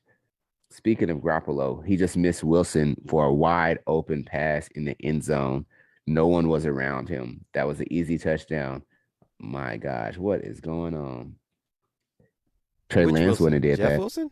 Yeah, He's still in the team. Wow, I Jeff don't even know Wilson he's Jr. still on Yeah, that team. They have so many people. like literally, he was wide open. It's the easiest pass you can make, and he just overthrew him. All he Yeah, had to do was man, but they're toss gonna it. stick with him for some reason. Oh Going my back to Purdue gosh! really quick, Wow. the one thing that was interesting about that game is the fact. So Edie was huge, and that's why Baycott was not playing well. Apparently, they used to play. They were on the same team at IMG Academy, Edie and Baycott apparently, and they said Baycott used to give him that work in high school. So I'm assuming Edie was not 7'4" back then. So I mean, maybe he was only 7 foot tall because he looked head and shoulders bigger than everybody on that court. Baycott could do nothing. Every time our guys went in, they took floaters or something. They did not want to go all the way in. Another interesting thing that if you watch UNC play, actually RJ Davis, who's like listed at 6 foot, he's been listed anywhere from 5'11" to 6'1", which means he's probably like 5'9". He's a really good player. He's just kind of too small, right? He can get to the Tyler lane. He can Eulis type of finish. guy. Yeah, like that. But he's more of a scorer than Euless. So when he Mhm. scores, our team is so much better. But Yeah, he has to do his scoring from the perimeter. He can kind of hit like 15-foot jumpers and stuff like that. But when he's aggressive, and you saw that yesterday because he played pretty well in spurts. But if he's more aggressive, we play way better. And I think he needs to be good, and Caleb Love needs to be a lot better, and then we're okay. But a lot of our complementary players, our 3 point shooter, Kerwin Walton, did not shoot well yesterday. Just a lot of things that I think it had to do with kind of the size of Purdue, right? So I'm not taking anything away from Purdue because it wasn't like unforced. It was forced as to why we didn't play well. But we'll grow as a team and get better, I think. But I just think there's a tempo problem that we need to fix and kind of an offensive philosophy where if Baycott's not playing well, we're not going to play well. yeah, that's an interesting thing. So I'm excited to see that UNC team. Like I feel like there's a different energy there, but I like the energy, and I'm excited to see where it goes. Jumping back into the NFL. Garoppolo again. They went with Jeff Wilson on 3rd and 2. He got 1 yard. It's 4th and 1. They're going for a field goal now in 49ers fashion. They also almost had a turnover that the Jags got back, but the Jags, I guess it didn't end up going that way. Um, Colts and the Bills. Bills are pushing down the field. Colts are trying to show what they could do on defense, but I think that they're over the 50-yard line in Colts territory. So we'll see what happens with that one. The Eagles just picked off a pass from Simeon, so Simeon. they're in position to score. They're at 3rd down right now, and I think they're almost in the red zone. So that should be an interesting thing to see what happens with that game as well. So a lot of energy to these early games so far. I'm excited to see what's going to take place throughout the rest of the season. This Philadelphia Eagles defense, man, they have been very solid. I think that's one of the things that's been the kind of like the surprise of why they've been so consistent, right? As of recent, Jalen Hurts, awesome read to Goddard. What is it? Goddard. Oh, Goddard. touch. Yeah. Did he get the touchdown? Wow, that was a nice run. I think he might be If down you at the could one. look at the Baltimore game really quick, Tyler Huntley, never seen him before, was not who I thought he was. Just saying. You thought it was Brett Hundley? I have no idea. I'd never heard of him before. Just look at him. You'll be like, oh, I didn't know. It was a black quarterback. Is that what you're talking Yes. about? Yeah, I Yes. already saw that. Yes. Did not know that. Did not know that. Wow. I think the Eagles might have just punched it in. I was checking out Red Zone, so let me see if they switch real quick. Oh yeah, I think last week I decided to do that instead of watching actual game. I just went to the NFL Network. Yeah, But different strokes for different folks. yeah. And then of course Purdue's playing too, right? So they're playing right now in the championship of that Oh game yeah, against they are Villanova. playing. Yeah, I think I Yeah, the might check that championship one game. out. They're playing against Villanova, right? Yeah. Jalen Hurts with the quarterback sneak to get into the end zone for the 7-0 lead for Philly. So our game predictions so far are looking pretty good after some weeks of not doing as well. It's interesting to see. They're showcasing this Cleveland Lions game right now. Cleveland's quarterback dropped back, long pass picked off by the Lions. Let's go. Who was that? Okay. Hey man, Oh, it's that time. It's that time. hey man. 0-8-2. Let's get it. Oh, wait, 8-2. 0-8-2. This would be the game that would end up being 0-0. So, yeah, I'm That checking would out be this great. Baltimore That'd be game right great now. if you had multiple ties in one season from the same team. That would just be. Ooh, I mean, Mark these guys don't even know you Andrews. can tie. Mark Andrews Yeah, you with saw that. an amazing You saw catch. that Yeah, catch. like Yeah. that is really good. And like I talked about before, Mark Andrews is a very solid wide receiver. He's fairly fast, very athletic, and it just shows with that move.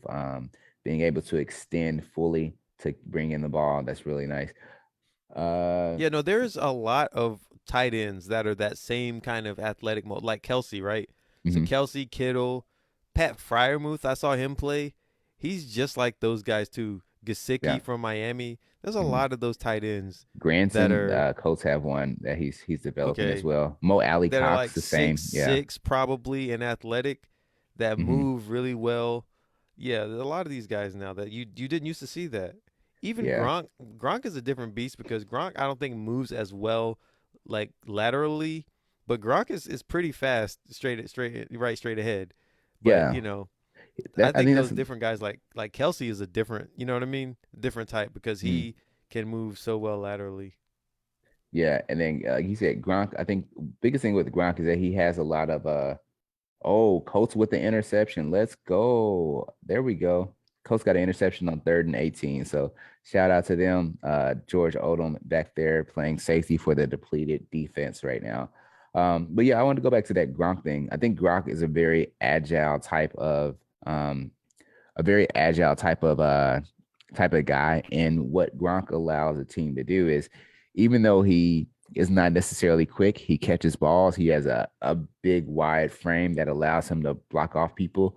He's not necessarily the easiest to bring down. And if you try to get ankle tackles on him, sometimes he just gets past that, you know. So there's a lot of good tight ends out there. I wish Evan Ingram would show a little bit more. I don't think he's physical enough. I think that he has some of those types of issues. But the NFL definitely has a ton of those tight ends that are more receivers, but just like bulkier mass guys. So Yeah. um, let's see. I guess we can go for like a couple more minutes at least. Maybe try to get through the first quarter of some of these games. This Cleveland game is actually interesting. Right now, Cleveland is on the 21-yard line on 2nd and 10. They just did a toss play that looks like it's going nowhere. Oh, wait, nope. Yep, it's going nowhere. That was quick.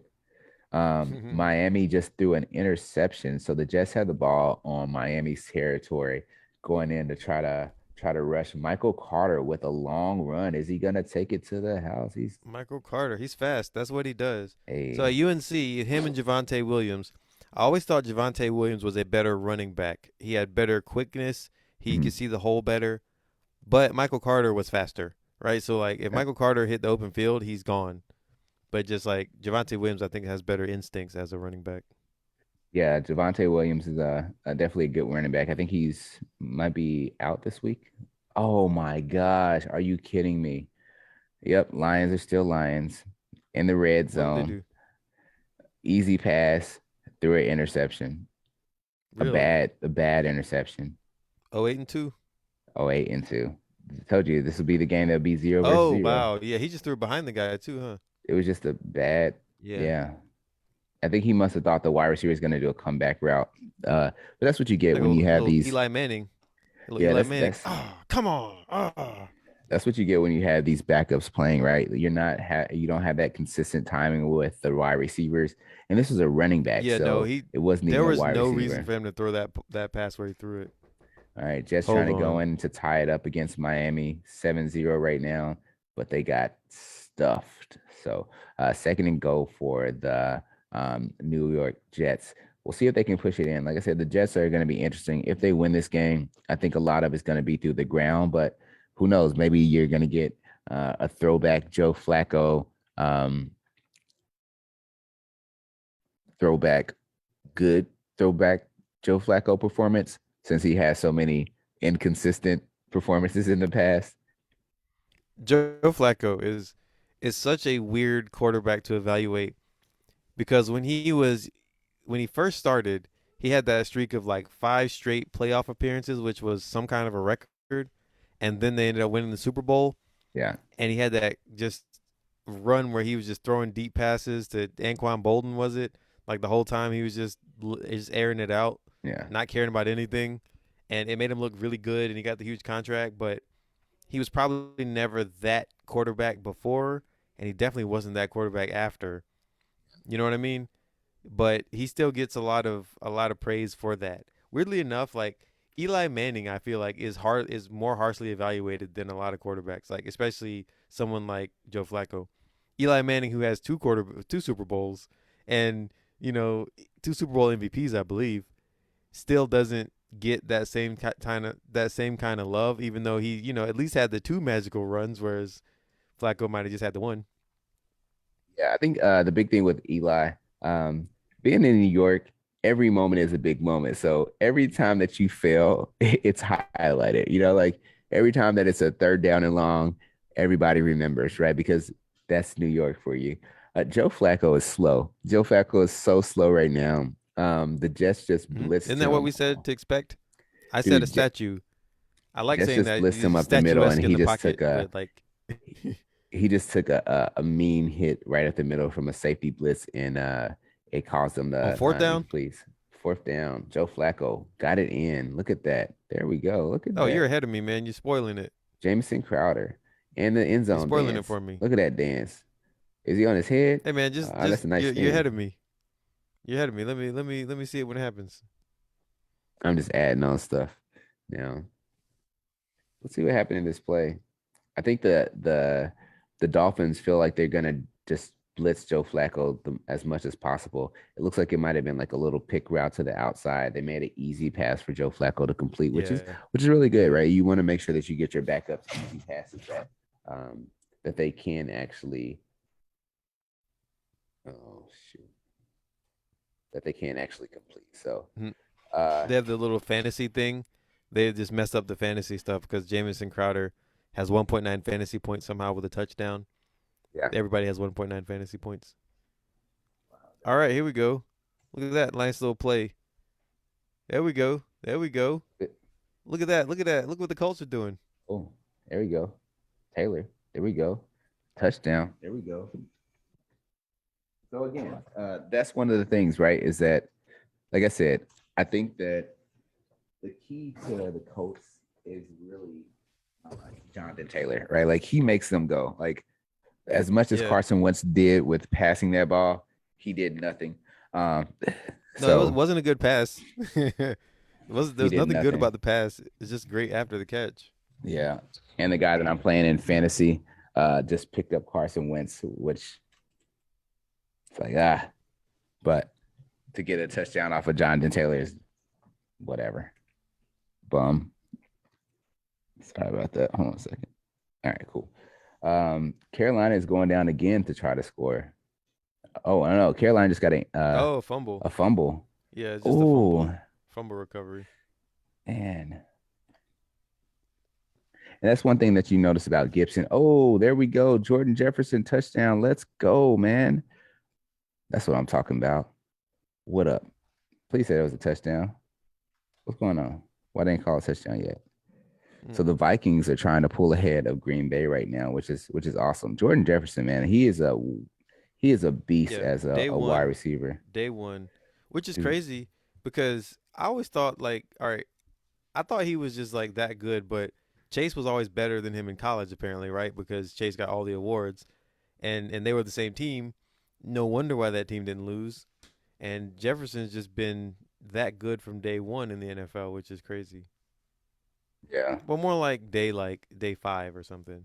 He didn't start off the first game like Jamar Chase did, maybe, but when Yeah, he he got the didn't get chance, involved until once he got involved, he just really took off. And that I guess that's what I kind of yeah, expected from him. And if you looked at him his last season in college, the way that he was able to get separation was just amazing. And I think that that's one of the things that is amazing about Jefferson is how he's able to separate from defenders, how he has precision route running, and then his hands are very solid. He can catch it on short routes. He can go the distance, right? He can compete on those long passes as well. So he definitely has a lot that he brings to different teams. Man, the Colts defense is killing it, man, so far. Vikings back again. Oh no, that's the same pass. Why yeah, I was like, what? Oh man, so close. All right, man. Yeah, a lot of really good games going on so far. A lot of intriguing lines. Like Buffalo is down now, 14 to 0. Josh Allen, 4 of 6 with an interception. So what do you think? Does Buffalo have enough to start to get back in this game? I didn't know it was going to be this quick of Yeah. a competition, I guess, with the Colts scoring so much, just because that Buffalo defense, as we mentioned, has been very dominant this year. So something was going to have to give. Either Jonathan Taylor was going to do a really good job, or that Bills defense was going to stop him. And it looks like Jonathan Taylor is being a little bit more dominant at this point. So shout out to Jonathan No, Taylor they with yeah, but doing it's a what he long does. a long game left. So we've seen how the Colts are okay just like letting a lead go away. So if this were the fourth quarter, sure, but there's a lot of game left, a lot of time. And I think, yeah, Buffalo, especially if they're just passing, you get to a rhythm passing the ball, this game can become competitive. So I don't see it being a blowout, even though I think Indy was good. I thought Indy was going to win. I don't see it being a blowout.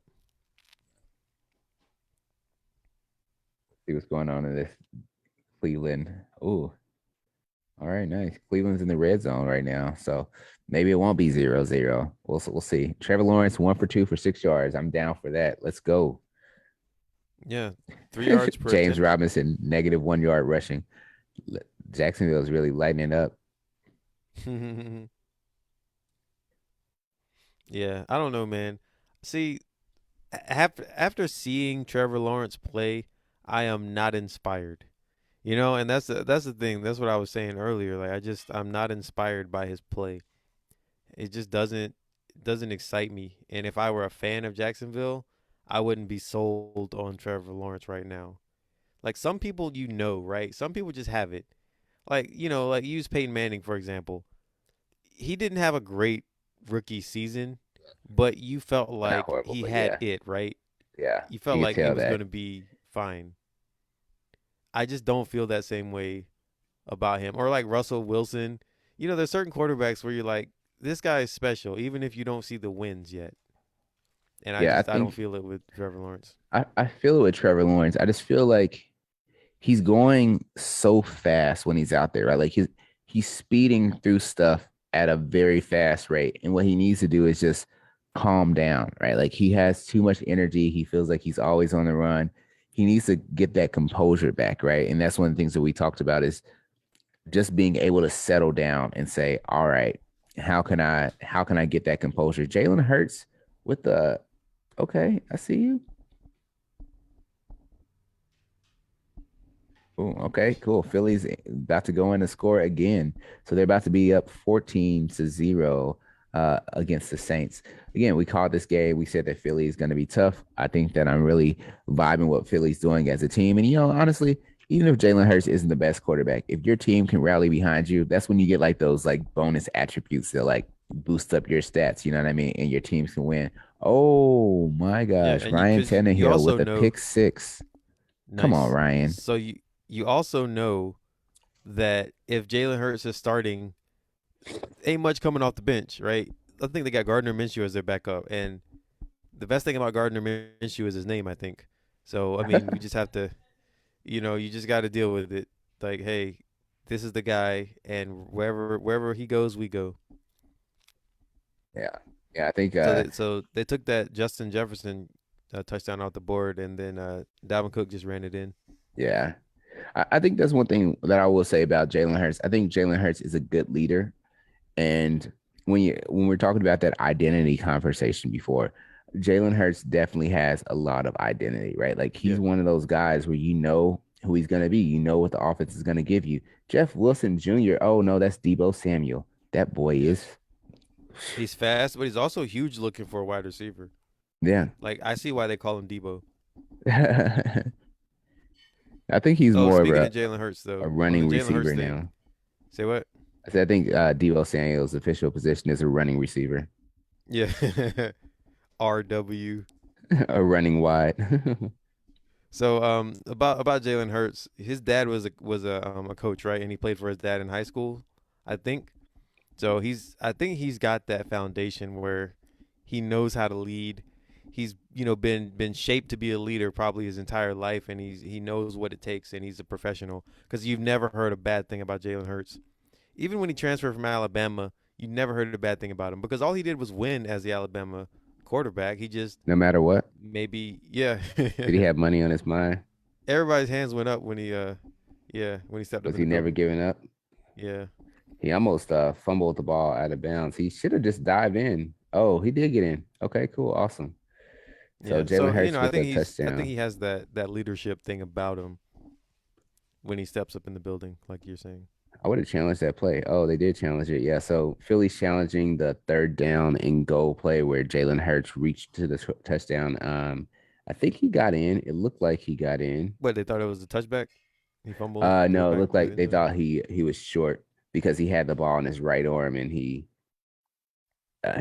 fumbled it at the end of it too. But um, I think he's good. Cleveland is in the red zone right now with not Baker Mayfield in the backfield. They're also switching Mm. it up, putting Jarvis Landry at quarterback. Jarvis Landry knows how to pass, so you guys better be careful. Oh, nope, he ran it right up the middle, and he'll probably score. Jarvis Landry for Oh the man, I touchdown. knew. So See, you said pick six, and it wasn't a pick six from Houston, and that's the worst thing that could have happened because now their offense has to go out there and try to score a touchdown.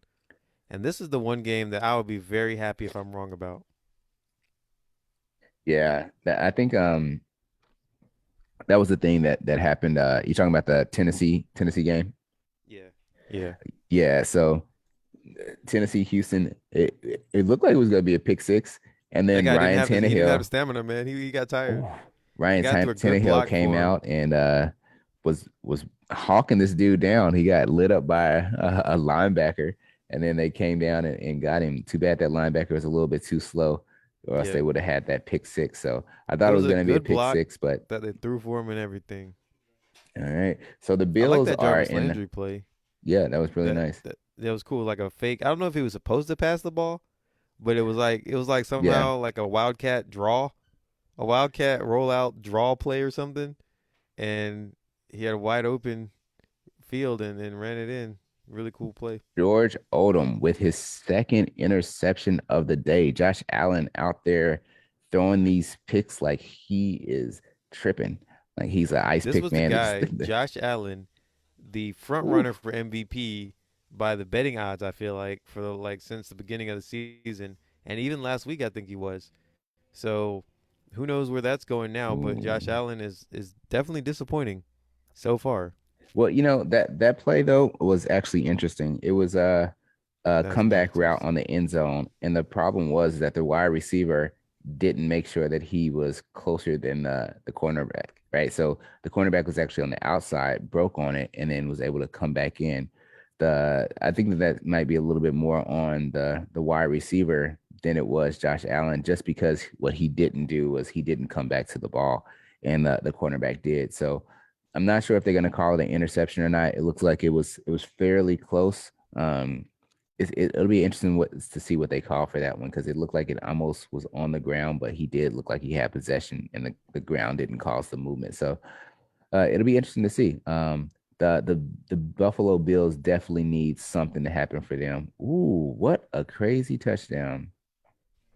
Are you looking at this Houston game right now? Yeah, yeah. So his knee was down, right? So does one knee count as 2 feet? Isn't that dumb argument people have, or like does one butt cheek count kind of thing?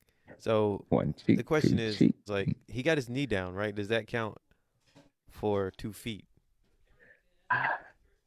I think it does if you already have possession. Um, I don't know if it's on that initial route. I feel like the knee might have been out of bounds partially when it came down to. I couldn't tell all the way with that one, but cool. They're reviewing this Jalen Hurts touchdown now, and It didn't look like it was a touchdown, but I think that they can just get it in anyway. I think it was because the ball reached over, and you know that the goal line extends infinitely. Yeah, but I don't get it because I've never seen that actually being like used in practice. Seems like once the ball's out of bounds, they're like it's out of bounds. Yeah, it's just because most of the time, if you go too far out, like you can only go infinitely out as long as your wide receiver is infinitely tall. You know what I mean? Yeah, yeah, it doesn't make sense. Stupid. If it doesn't apply to practice, then it shouldn't be used as a rule.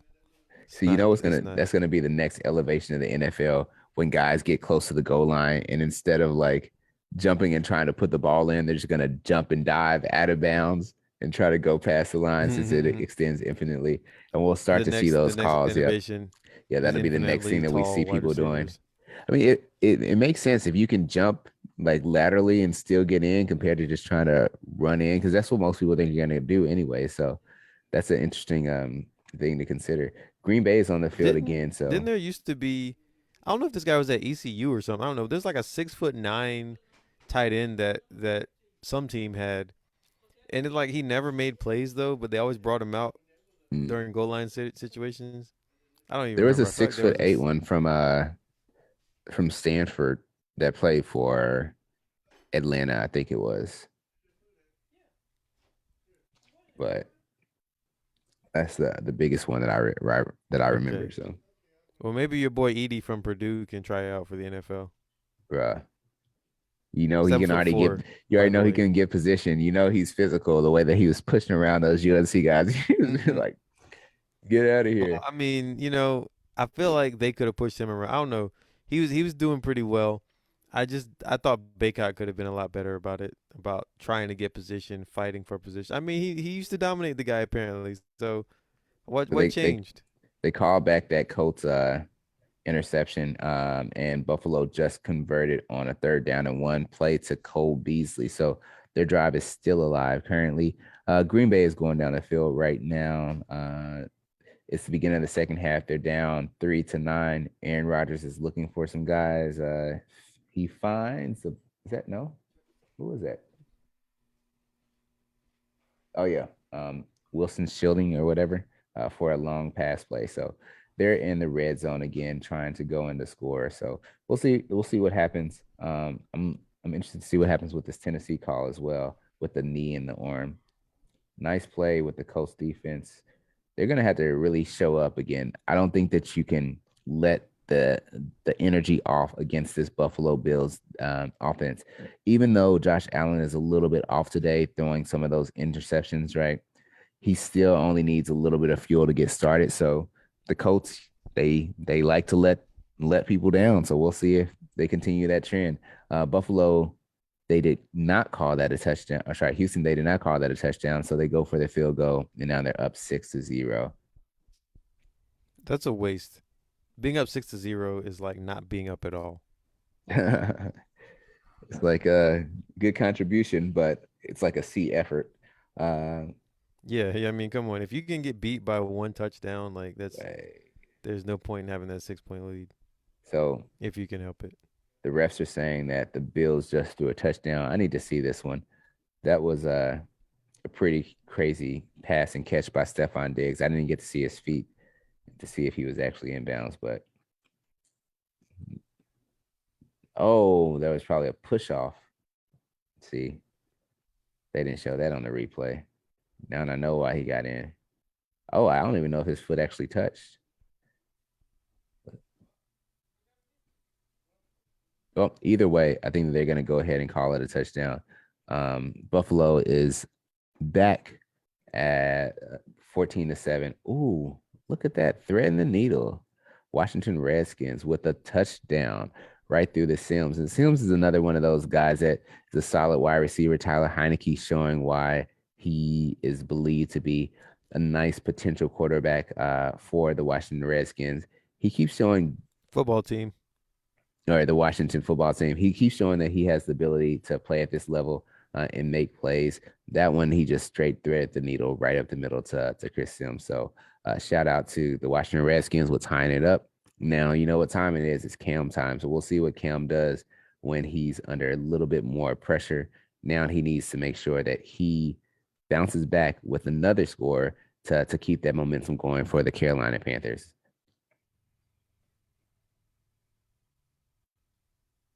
Um, I told you, man. This Green Bay versus Minnesota game is going to be interesting, man. Like right now, Green Bay is in the red zone, 3rd and 9. I'm thinking that they're going to try to go across the middle right here. Oh, oh, pressure. Oh, he didn't get it off. Nice. So Minnesota's defense stopped Aaron Rodgers, got a lot of pressure on him, and he just had nowhere to go. So interesting. I told you, man, the Vikings. Do you think the Vikings might get the win now? You feeling the Vikings, or you think that Green Bay Nope. still has this one locked up? I'm going with my pick. There's a lot of game left. A lot of time for the Vikings to make mistakes. Kirk Cousins might throw a bad pick, might fumble, something like that. I don't think anybody else will mess up. I don't think Dalvin Cook is going to fumble. Oh, Dalvin Cook can fumble at really bad Yeah, times. It a lot. happens. Yeah, So he can fumble a lot. hey, it happens. So San you just Francisco gotta was wait. Minnesota is good enough to make any team scared and to push any game to maybe even overtime. But can they pull it out in the end? That's always a 50-50 or less proposition for them. see San Francisco's going in to score again right now. So we'll see what ends up happening. Oh Yeah, I just crap. saw that Heineke pass. That was a really nice play. Oh man. All right, cool. I need to figure out a quarterback. Kyler Murray's not playing. Need to pick up somebody. Daniel Jones, it might be. Let's see. Man, I you gotta get stop a. being so loyal to Daniel Jones. I mean, there ain't many other quarterbacks that still have. I got Big Ben and Daniel Jones, Yeah, and Big Ben's playing. Colt McCoy is questionable also. Who's gonna play? Who's gonna play for Arizona then? Colt Pectoral is likely to make his first or his third straight start. All right, cool. All right, cool. I think I'm gonna go with Daniel Jones. No, he's playing against Tampa Bay. Their defense been tough. I guess I'll go with Big Ben. Hmm. Didn't think it was gonna come to this, but see how many That's what points most Big people Ben has say been when they have putting to up play here. Big Ben. Mason I Crosby did. just Oh, missed off the upright. Good job, Mason Crosby. dude. Check out this Miami New Jets game. Check out and see what happens there. This is gonna be pretty wild.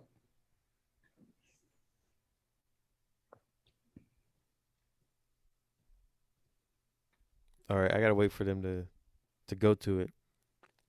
All right, here we go. You're like 10 seconds ahead of me. Wow, wow. Flacco's done. Wait, he got hit. He's out. Yeah, that looks really bad. Dang it. Why is Kyler not playing, man? If you're Joe Flacco, do you even accept the fact that they ask you to start, or do you be like, Nah, I'm good. Nah, I ain't come here to start. Like, if you know you don't have any mobility in the pocket, you can't do very much. Do you really just want to get lit up like that? I think that's why they're gonna keep blitzing him. And I think that's the biggest thing that the Jets are gonna have to face today is the blitzing. How does Joe Flacco deal with all the blitzing that's gonna be coming his By way? retiring like Vontae Davis? That's exactly why he goes in the locker room at halftime. He's not coming out. It ain't worth it. Hey, I get it. I guess I can drop Rashard Bateman for now. Cause I don't know, I can't. Dang, so all I can do is I think it might be over. Oh, you don't have anybody that's not playing right now? Nah. Let me actually let me I'll be right back. 1 second, Jeremy.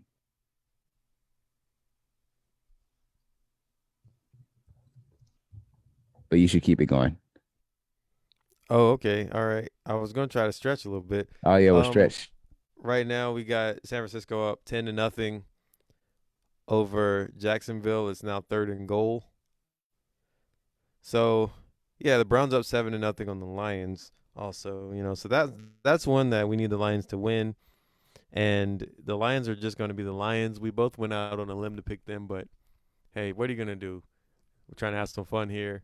And picking the Lions is always fun. Always a bad idea this year, but always fun. San Francisco has 3rd and goal here,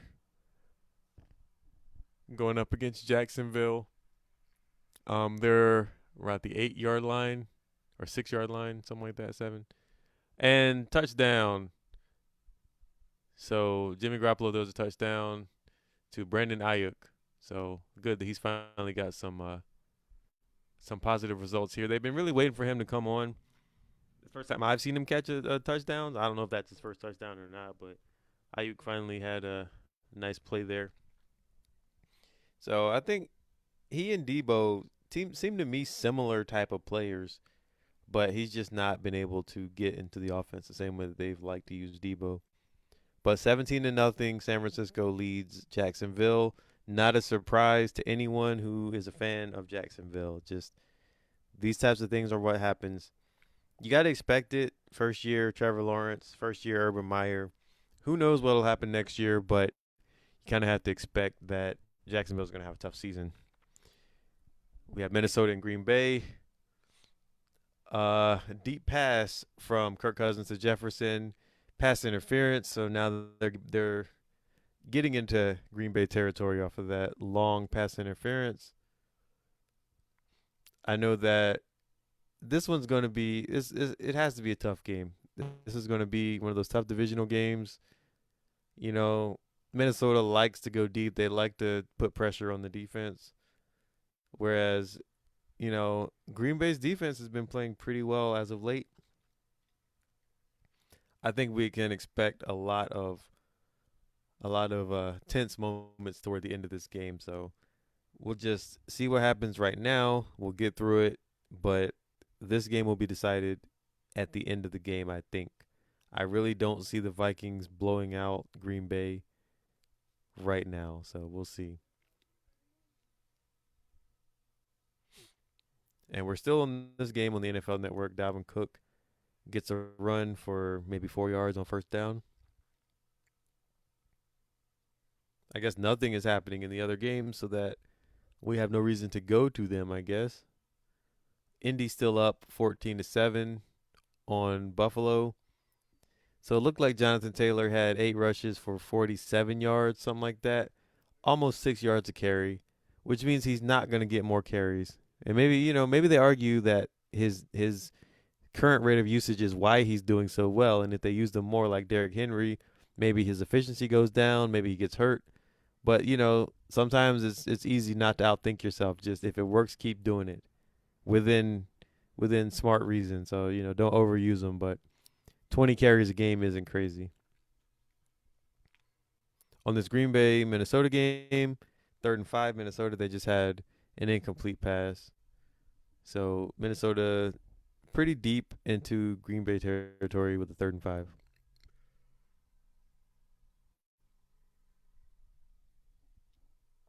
Yeah, they're on the 20. Oh, Cousins throws an interception at the goal line, and we got some room to run. The Green Bay receiver Savage, the Green Bay player Savage trips. We do have a flag on the play though, as most big plays do. There must be a roughing the passer. Yeah, they're gonna call a roughing the passer helmet to helmet contact, which is questionable, but we'll give Minnesota the ball back with 15 extra yards or half the distance.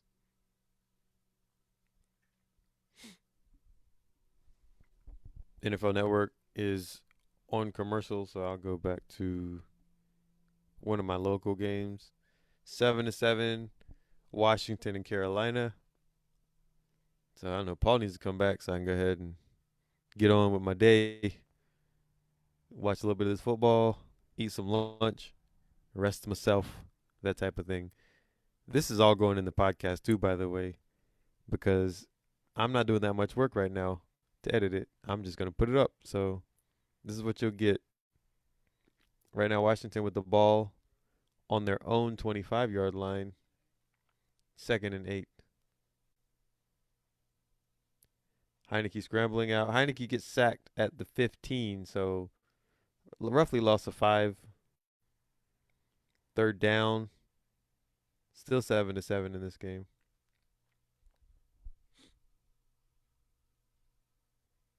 So we kind of had a lot of pressure on the quarterback, and they couldn't block everyone. But Heineke managed to scramble out. He just couldn't get away from the defender. Got pulled down for about a loss of 5.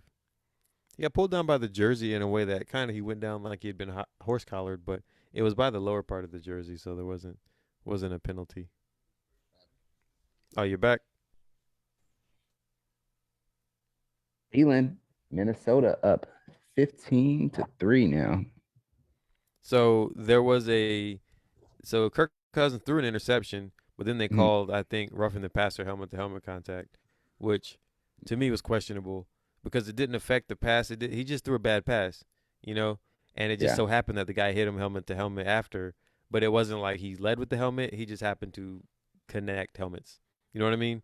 yeah, So that's the type of stuff that I think people don't like about the officiating because after every big play there's a flag, right? And it just makes the game not smooth. It doesn't flow well, and it negates a lot of actual legit game changing plays, which that interception was, and it wasn't a penalty really. yeah. Sounds good. Mm. With that said, the most consistent team in the NFL is losing to one of the most inconsistent teams. So Tyrod Taylor out here acting like he's at Virginia Tech, Hey, jumping over Virginia Tech all people, day. getting the carry. You So know, the 13 only 0 guy right that could now. follow up a Vic, followed Oh, up the Vicks 12-0. at at Virginia Tech. He's the only guy that could do it. He's used to these moments. He's used Yeah, to playing well. Marcus Vick definitely Expectations. couldn't do it. Uh, Marcus couldn't. Hey, no, Marcus was arguably better than Michael, right? nah. You could make an argument that Marcus could have been better, but he totally just like blew up everything. But Yeah, Marcus actually he's had touch on messing his up. passes, which Michael Vick never somehow figured out how to have touch. And he still had the speed and everything that Michael had, but Marcus just couldn't stay out of trouble. Yeah, that's because like you know why. Oh, freaking guys. You know why Vic was why he passed the ball so fast? Because he had to convince himself that he was gonna pass it. Because if not, he was gonna run. He's like, I'll pass it. And then he just threw it. This anger passes everywhere. With that said, Saints just got a touchdown. Nice pass by Simeon to Adam Troutman. Another one of those tight ends that we were talking about. Yeah, interesting game so far. Let's do about like 10 more minutes or so, and then we can get out of here. So what are your first thoughts about this week so far, week 11? There's been a lot of interesting things going on, a lot of potential upsets that we're seeing as well. So what is your take with this week so far with what you've seen? I think that if you watch a game from beginning to end, you're going to need a lot of patience because these games have so many swings in them, and we're seeing that right now. You don't know who's going to win all these games until toward the end. You know, the San Yeah, Francisco game is going to be a blowout. That's fine, but some of these other games are going to be close. So don't hold your breath. Just kind of take everything with a grain of salt until you get to the fourth quarter because that's where the games are decided. These other things that happen, there's no telling. And we're seeing that because there's a lot of close games and potential upsets that I don't think will hold. I'm still relying on the Packers to come back, so I'm not worried too much about that game. Colts, as, Bills, same as deal. Jeremy says So, that um, Carson Wentz just ducks a double sack and belts off for like a 25-yard run up the middle. At first, when I was looking at Carson Wentz, I was like, "Bro, does he have a sleeve?" I thought he had a tattoo sleeve, but it's just one mm, of the service sleeves that he has on oh, for camouflage. yeah the camouflage sleeve. So yeah, so Colts game, maybe we can take that one to halftime, and then we can finish up. So Colts right now are going down the field again to try to score. And again, this was one of those games that we said we're not necessarily sure how it's going to go. We thought it was going to be very defensive heavy. There's already been 21 points scored, and the Colts are 6 yards away from being in the red zone again. So you have to imagine Carson Wentz is going to throw an interception or do something weird. Fumble. Yeah, Yeah. something weird. So second down, or sorry, third down and 3, I think it is going to be for the Colts. So good position to add points. And like I said, you definitely need that because the Bills have a strong team that can come back at any time. And in addition to that, the Colts sometimes they are just not a good second half team. They can kind of let teams come out and start to take over. So they need to get as much as they can out of the first half of the game as possible. So right now, let's see, third down and three. They are in see. Ooh, they ran the ball with Jonathan Taylor. How smart can they be? Wow, they ran the ball with Jonathan Taylor on third and three instead of passing it. Oh wow. What Did he get wow. 6 yards? He got 6 yards. So he's running about 6 yards a carry right now, and I feel like that's just gonna stop. Not his average, but the running It is just gonna can't stop. stop. Won't stop. Shout out Young Dolph. Oh yeah, Um, yeah, yeah, yeah, man. That's a shame. yeah. So yeah, Jonathan Taylor leads the NFL with 1,015 yards right now, averaging 5.8 yards per carry, and having 10 touchdowns. An amazing season so far. But I'm still waiting for Carson Wentz to throw that interception. Never get At too what point do happy. you think they're gonna actually not play? So Carson Wentz can't play more than 75% of the snaps, right? So do they just play him If 12 games and then no, they're stop gonna for the last five? they're just gonna play him the whole time. Ooh, Devontae Smith, man, that dude, I love the way that he plays the wide receiver position. He just, I talked about this last week. He keeps developing his game. He keeps showing that he can be that go-to guy.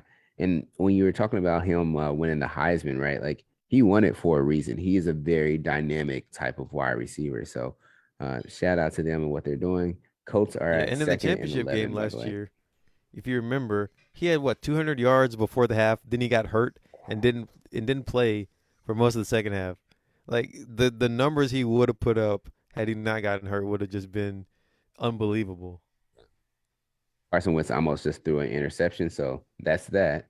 Um, it actually looked like it's almost pass interference, but Carson Wentz almost just threw another interception. It's third and 11 now. They're still in the red zone. 2 minutes and 20 seconds left to go before halftime. Again, they need this momentum. They need to go into halftime putting pressure on Buffalo. They don't want to have a turnover here. They don't want to have a missed field goal. They don't want to give Buffalo 2 minutes to go down the field with three timeouts. I think the Bills' offense is a high impact one that can score at any time. So, oh, another bad pass by Carson Wentz, and it's fourth and 11. If they would have ran the ball both of those times, um, we know that Jonathan Taylor would have got 12 yards and probably would have been in the end zone, but that's not what happened. So let's see. I imagine the Colts are going to get a field goal out of this one. But again, with that Colts team, right, like I said, they need to have that consistency. And what falls apart is typically the passing. The passing, the reason why it falls apart is because it doesn't allow them to get those third down conversions. And a lot of drives start to fail because of Carson Wentz's decision making on those plays. Again, Yeah. he has this hero type of mindset where he thinks that he needs to make every single play, but he just really needs to keep drives going, and this is one of the issues that I've seen with Carson Wentz.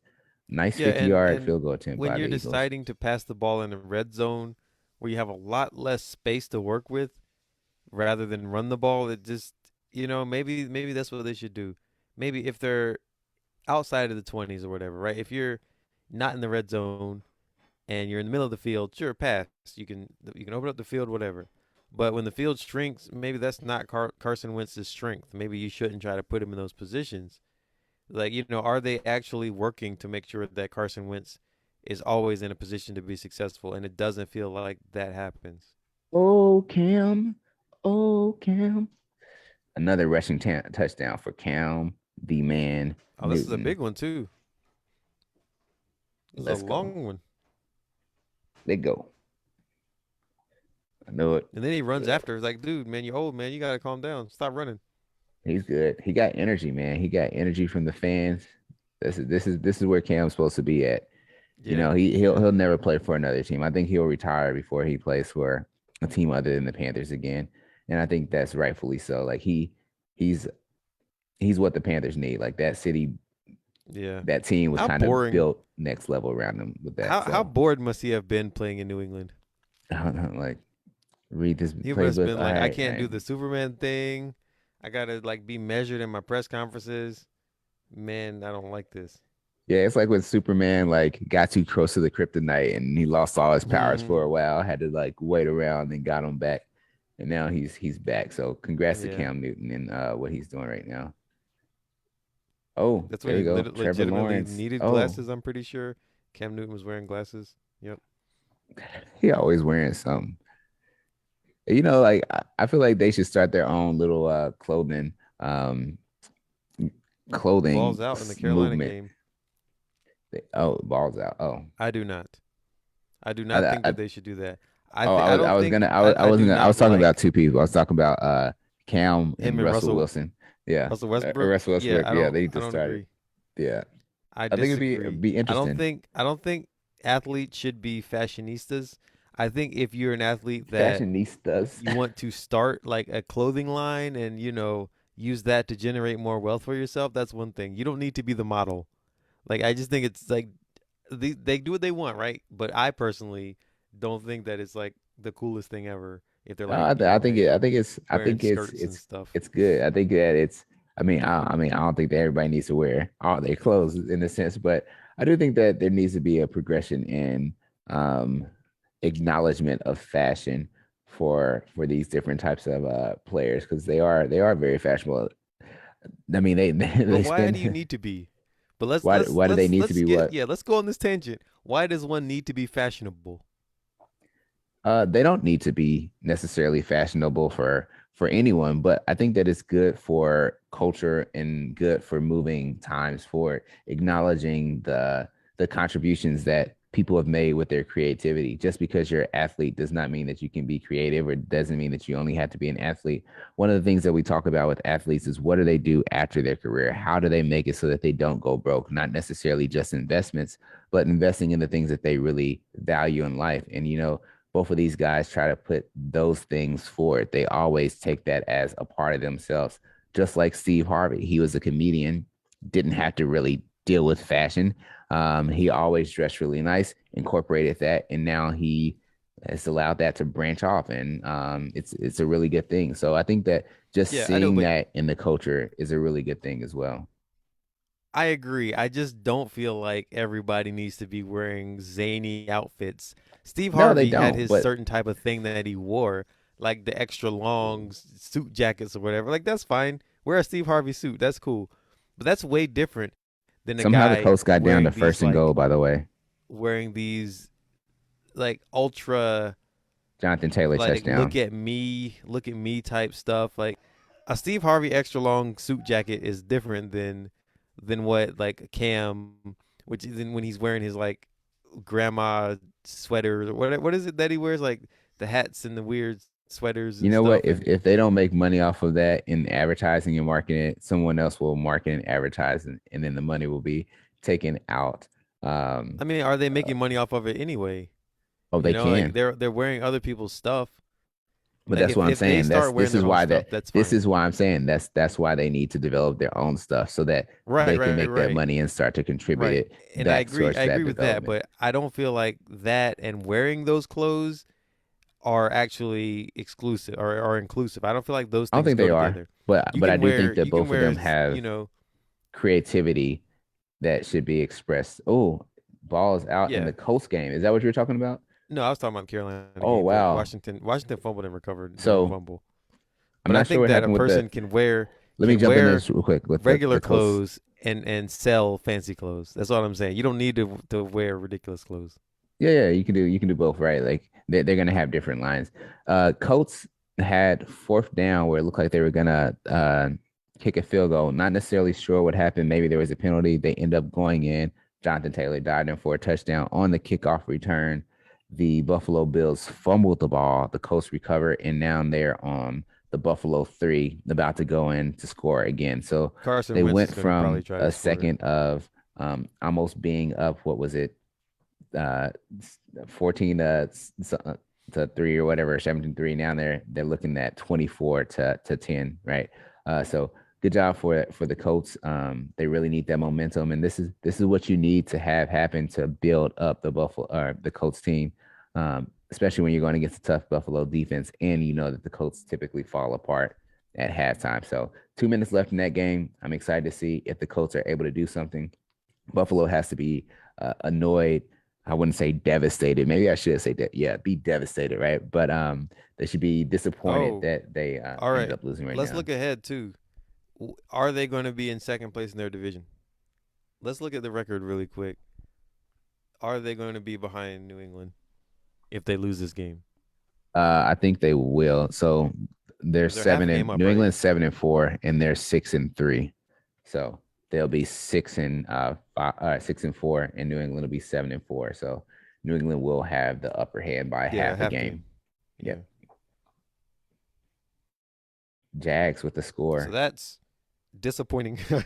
That's disappointing. So, I mean, are we now back to hating New England? You know, when Cam was there, we didn't hate New England. New England wasn't a favorite. They're leading a division again, potentially. Do we hate New England again? No, I mean, again, when we're talking about teams that have been successful, I feel like New England's team has been successful because of that consistency, right? That they haven't played a very tough schedule, but they've been consistent, and that's gave them those wins and put them in position to be at the top of was it the AFC South? I mean the AFC East, right? East. Um, so I think that like I said, with New England, I just don't think about them. I guess that's maybe that's one of their improvements. Bill Belichick knew this the whole time. He was like, "We're gonna get Cam. People are gonna forget about us. Then we're just gonna like take over. We're just gonna let them go." So Yeah, we all knew that that was kind of a stopgap year, right? We all knew that Cam was there for a certain reason for a certain time, but we didn't we didn't think that they would be good again the year after. But who knows how good they are, but the fact is that they're in a position to be leading their division again. I So was what about just to pick happened? up Brandon Ayuk too. Yeah, what just happened there? Which one? So it's 24-7 in the game. You're saying that there was a No, fumble I after in the so Colts game? yeah, so 24-7, and then on the kickoff return, they fumbled it again. So Yeah, but Buffalo fumbled apparently it that and didn't Bills. happen. Oh, they didn't call a fumble. So Yeah, they must have apparently said that that that the didn't the actually ground couldn't happen. call the fumble or something like that, maybe. Yeah, which doesn't make sense because he didn't get touched. Yeah, What? I don't which know. yeah, I'm not sure what's going on with that one then.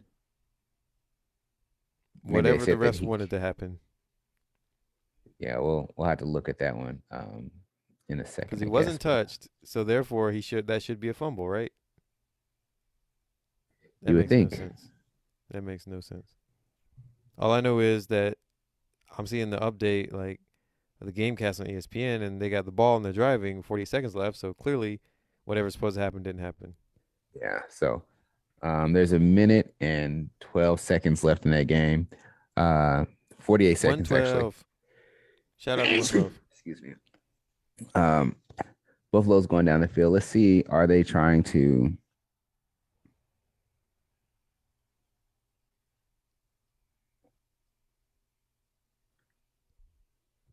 Oh, okay. Yeah. So that's what it was. So yeah. So sorry.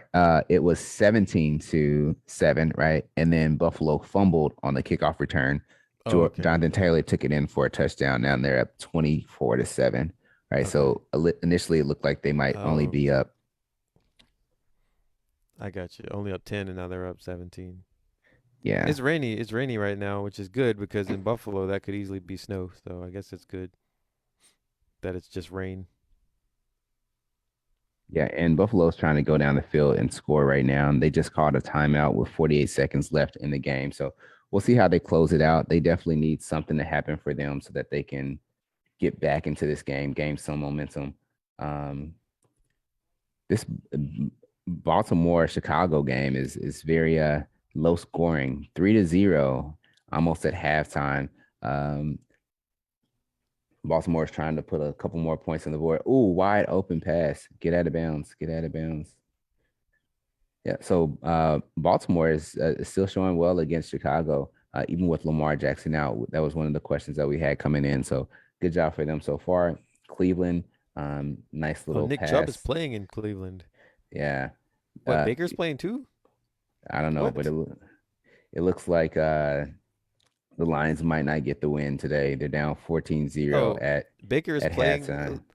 Did we just completely not know who was playing in this game? Yeah, they pulled a yeah. Wow. Now we know. Great use of the injury report. They Well, used that to their advantage. Wow, that's great. now we know. Now we know. I So was pretty sure that Mayfield was not playing this game. yeah, I would have not picked the Lions. uh Hey, you know, you win some, you lose some. Hey, yeah. if you're the Lions, you lose some, you tie some.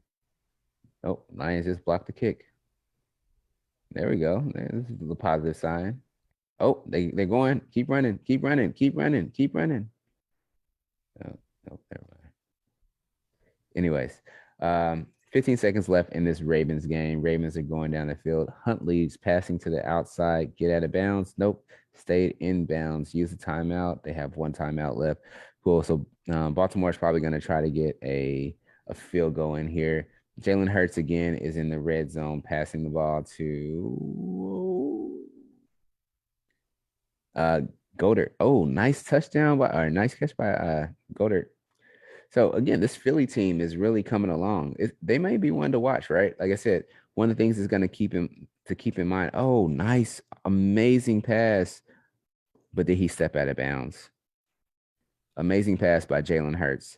I'll give him credit. He is a very good leader, and he may have just thrown another touchdown. I think that they're calling it back for um, illegal touching, but hey, wow, Jalen Hurts, good game so far.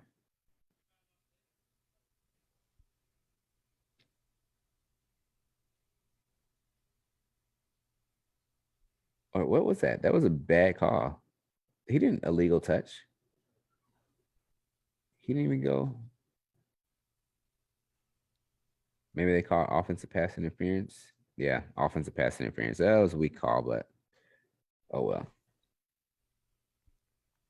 All right, so this Coast game, there's 18 seconds left. It's second and 22 for the Buffalo Bills. Um, but again, they're trying to Let's put look for some a type of pick. points on the board right Time to get a pick. Let's get it. now. Jeremy, would you ever become a Colts fan? No. Look, I rooted for Peyton Manning all those years. All right. So I'm kind of a satellite fan, you know. Obviously lived in Indiana for a while, so you know, I have a special place in my heart for the Colts. I won't deny that. But would One I say time a for the birthday fan? Colts. Nah, not an Oh, outright fan. I'm dude, not gonna pledge my loyalty to anything but Carolina sports. Devontae Smith just almost came down with this amazing catch for a touchdown. They just ruled him out of bounds. Jeff Wilson Jr., let's go. Is that you? Nope. Some other running back, like always. They got a billion of them. So 3 seconds left in the Buffalo Colts game. They called a timeout. They're at the Indy 38. I imagine they're probably going to try a long field goal to put a couple points on the board. But so far, Yeah, I'm happy the with the first Colts. half. Yeah. Sorry, the first half. First half. Yeah, Don't you don't want the fans thinking that the game's almost over it is over for the Colts. Oh, nice. Jalen Hurts. What you gonna do? What you gonna do with? Oh, when they come for you, bad boys, bad boys. so anyways, just closing it out, Jeremy. What are your thoughts with the first half of these games? Anything that's caught your eye? Anything that you want to close out the podcast with so far? No, it's just been interesting so far. I think we're on the right track in some of these games, but some of them are completely not what we thought. So hey, this is what football is. You do your best to figure out what's going on and take a guess and just enjoy the ride. Yeah, and I think we got most of them right so far with what we anticipated. Like that Buffalo Chicago game, fairly close. Carolina Washington, we thought Cam was going to have a lot of energy, so that's really good. That Detroit game, we didn't know Baker was playing, but Detroit is trying to do what they can. San Francisco versus Jags, like I said, I'm just waiting on the Jags to do something, but good solid lead by San Francisco. That Green Bay game, Green Bay is 3rd and 5 in the Minnesota 25 with 30 seconds left. And Aaron Rodgers just shot a pass down to the tight end for a touchdown. So